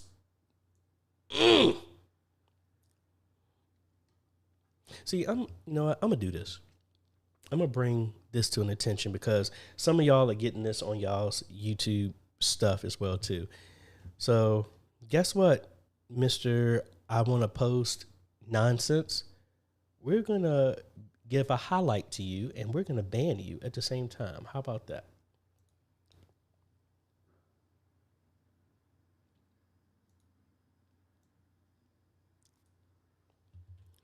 So let's see. We got some loving, wonderful people want to post some nonsense here. And let's bring this over here. And let me find this wonderful chat comment that's just straight stupid and dumb. All right, let's go over here. So this is the comment that I'm talking about. This dumb var dot whatever. So let's go ahead and see who this person is.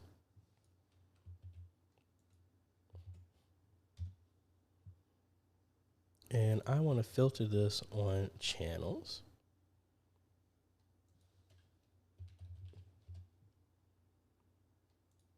Channel. And I'm not even getting anything because most likely this is a brand new channel just made for spam. So where's it at? Like, again, this is a bot and it's stupid. So I'm like, oh, there you go. Let's go to channel. Let's see. Look, nothing.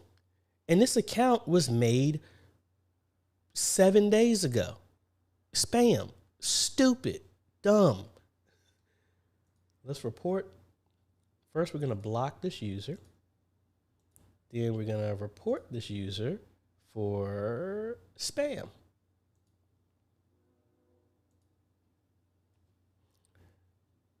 Spamming live stream comments.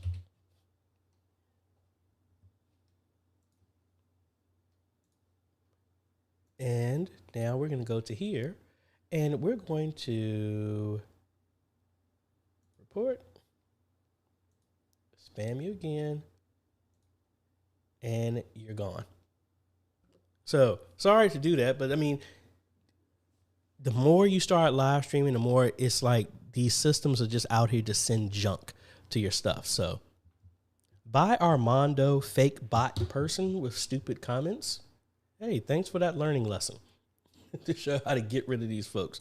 So be mindful, folks. If you have people on your streams, you can do the same thing on Facebook as well. Back to Adam. With regards to recorded video, how long would you suggest keeping those videos? We are beginning to run low on allotted space.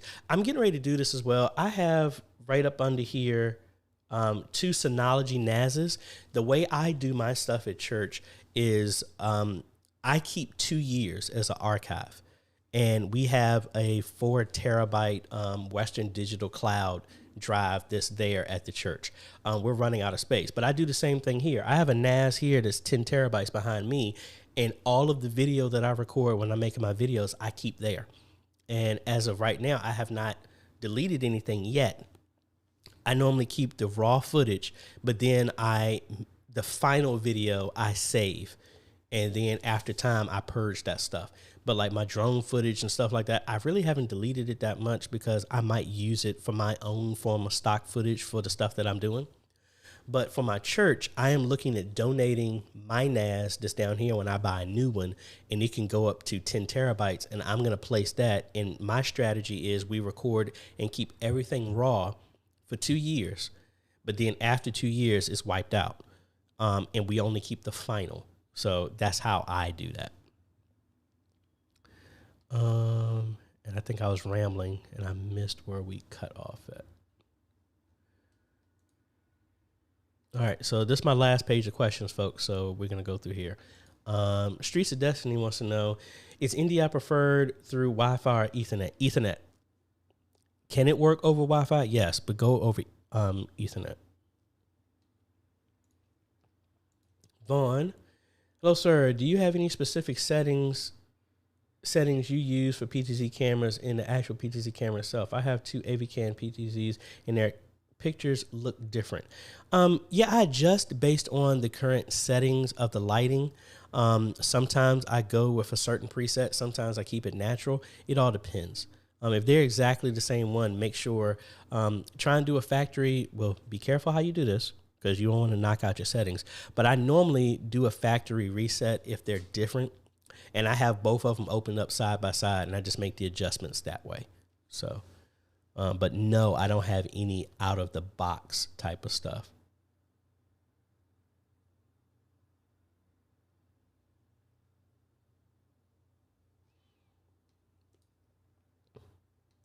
Lamorris, is there a license that our church can get that'll allow us to play music from iTunes without us getting cut off? No, there is no license. Even though there are licenses that your ministry should get, there is not one license that's going to cover everything. No matter what license you get, the issue is, even if you have a license, currently YouTube, Facebook, Twitch, they do not have anything in place to validate your license or to even report that you submit that you have a license.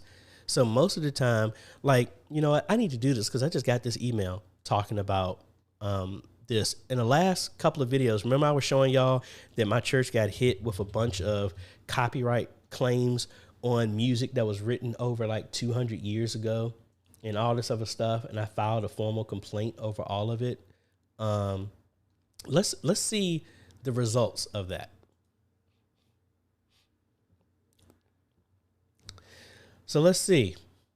All those claims were dropped. Wow. Now this one is still in dispute over Now Behold the Lamb, which is not owned by any of these people. That's the one done by Kurt Franklin. These are none of his companies. And then Praise Jehovah, which is not owned by this either. The reason why these get dropped is because they don't have a foot to stand on, and these are actually going to drop in 8 days. If it was really serious, they would move forward with it. But again, it's just somebody claiming music and they just putting it out there. They're just casting the net wide to see if they can fool somebody. So yes, I understand. I talked about this on our Facebook group. A lot of people say that they don't report it. I think we should start reporting this stuff and disputing it, because if you don't, it's going to empower these people to keep doing it. You know? So the change needs to happen from YouTube and Facebook for a way to authenticate the people who are claiming this stuff. They actually own the music that they're trying to claim, because most of them don't own none of this stuff. Because again, they're claiming one church got claimed on Amazing Grace. Dude, you do not own that. That is beyond in public domain. And even my church, I got hit with something that a song was written in 1800. Dude, you don't own that. And especially no Latin company doesn't own that either. I think I got, excuse me, I lost track of where I was at with Morris's comment. Pastor Alicia, hello. A lot of people are giving big shouts out to the Behringer X32.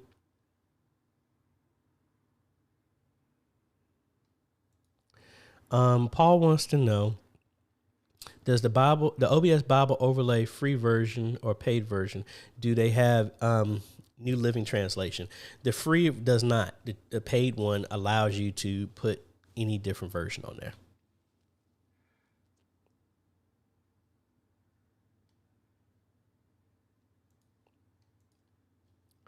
Thank you. Thank you. I really appreciate it.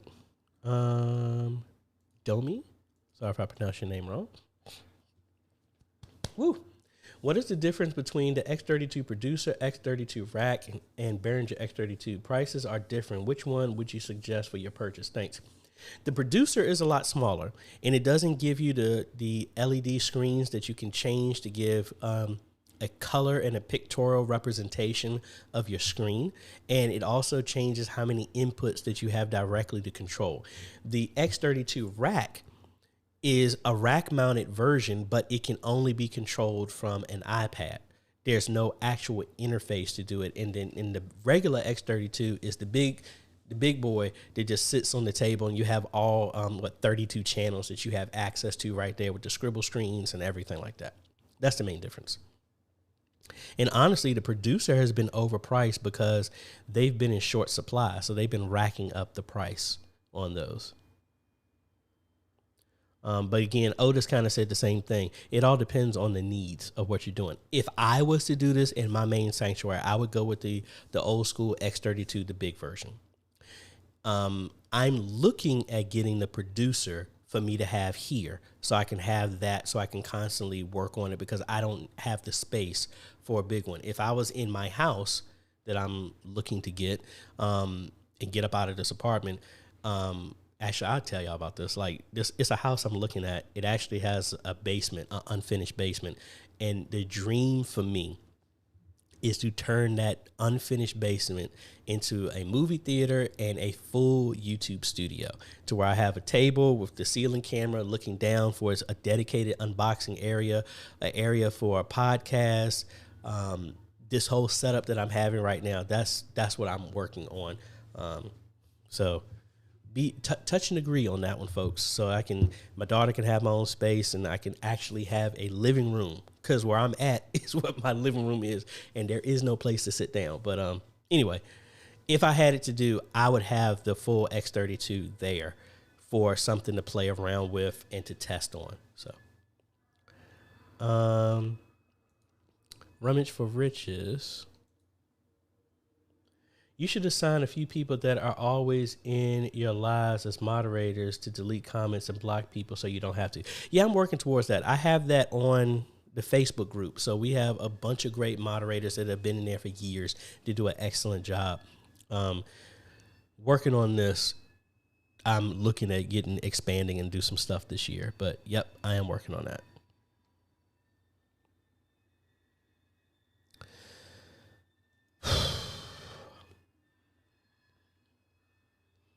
I shouldn't have given too much attention, because now I got another one of these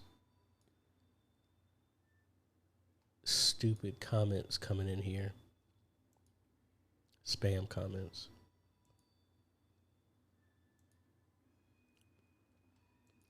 Which shows that I'm starting to get a little heated. So we're going to be shutting this down after the next couple comments here. Back to JK. Should I use a Mac Mini with my MacBook Pro to run everything? And what is the best presentation software for my church? Put up NASB on OBS and the church projector. Honestly, I would start with Presenter by Worship Extreme, because it's free. Use the free version, see if you like it. If you need more features, then you can go from there. But it's a good entry because it doesn't cost anything to get started. John saw it right when I saw that comment. He was like, drop the hammer, drop the hammer. Yes. He's like, you want me to put the hammer down? You want me to lie? Oh, man.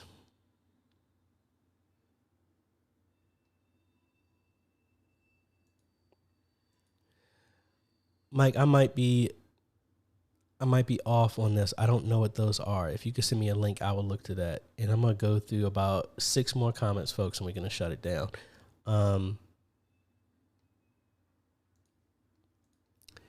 Hey, you are welcome. I have to do that on a bunch of stuff, as well as churches too, because I mean it's rampant, and I don't know what the benefit of it is. I'm like, first off, it's very obvious it's spam. It's more annoying than anything else. Yep, you are welcome. Eric Copeland, train outside. Hey AJ, I wanted to start a business similar to yours. What are some steps I should take to guarantee success and longevity? Success and longevity is you don't quit. That's really it.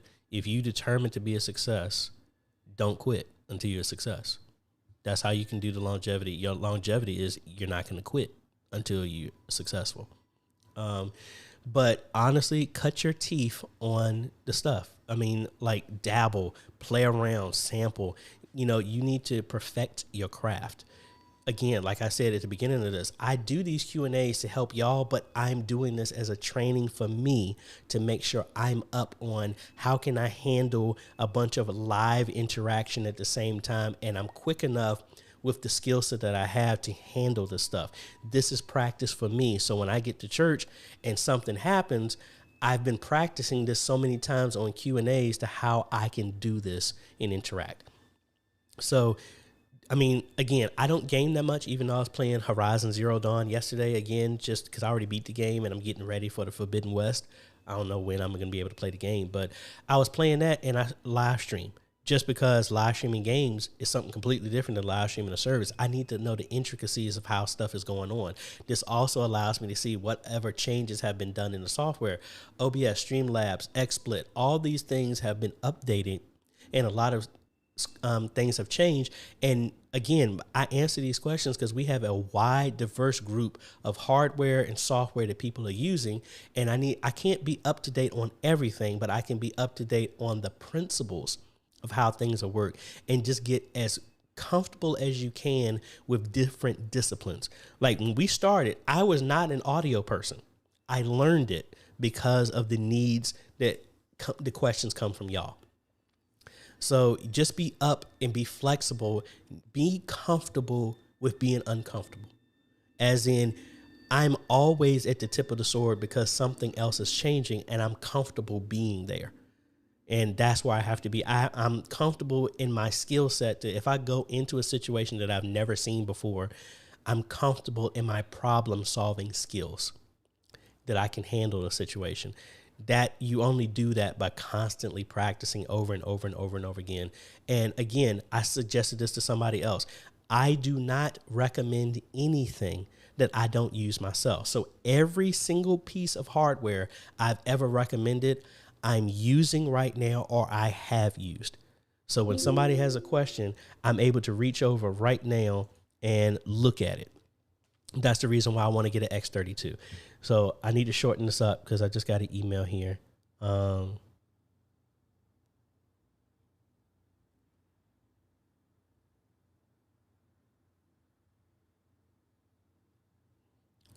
going to take 2 more comments and then we're going to be up and out. Pastor Alicia, what is a better setup in my overflow room? ATEM with a camera or install a PTZ camera and connect to other cameras? I use the overflow room for Bible study to Zoom. Both require attic ministry. Honestly, you could do it both ways. Similar to what we are getting ready to do, and I was suggesting the Calvary Temple of Praise. You could run a jack on the wall that feeds back to your ATEM in the main sanctuary. And then you could take a PTZ and mount it, or you can just have a camera on a tripod and just plug it into the jack. The only issue with that, somebody would have to be in the sanctuary to run the live stream. Now, you could put that jack in place so that it can still feed back to the main system, or you just mount a camera, put a jack on the wall, and you bring an ATEM Mini Pro and plug into that camera, and you can use the ATEM there. Again, that's why I would like in your overflow, and I don't know if y'all remember the church Pastor Alicia's at their setup. In their overflow, they have a TV on the wall. You could run another cable to input number 2 on that TV, which will act as your multi-view, like I have on my wall right here, and then have the ATEM Mini Pro plugged into that with a network cable and a jack so that the internet can go hardwired to the ATEM, and then you just have a camera on a tripod. You could do that. I think that would be the easier one, because any other setup, someone would have to be in your sanctuary in the media booth, but how are they going to communicate when they're 2 rooms away? That's what I would think.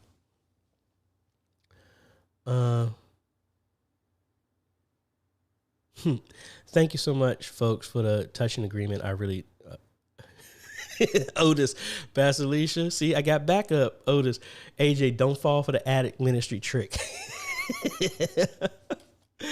Oh man. Like I said, Robert, thank you so much. Really appreciate it. Folks, so let's kick off this last thing. I want to thank all of my Patreon supporters and YouTube members. I couldn't do this stuff without them, folks. And I guess that's when I need to adjust where I'm standing. These are my current Patreon supporters. Thank y'all so much. A bunch of y'all who are in this chat. You can get started on Patreon for as little as $1 a month. And again, I thank them so much. Some people have been on here since day one that I opened Patreon, and I'm so thankful about it because they allow me to do stuff like this. They allowed me originally, the fundage that I got from them allowed me to go pay for the equipment that I ended up donating to other people. And then we also have YouTube members as well that you can join by clicking the join button down below.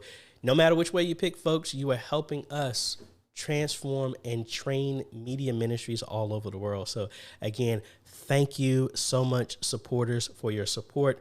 Really appreciate it. And if you wanted to know how I made that was done all in DaVinci Resolve with a green screen that was erased on vMix. So if no one's ever told y'all, folks, thank you so much for what you're doing in your media ministry, because what you're doing, no matter where you are, is benefiting the body. And if you are helping to reach one person, guess what? We all win. That's what it's all about.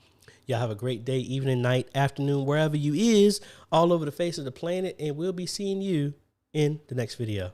Love y'all, folks. Catch you later.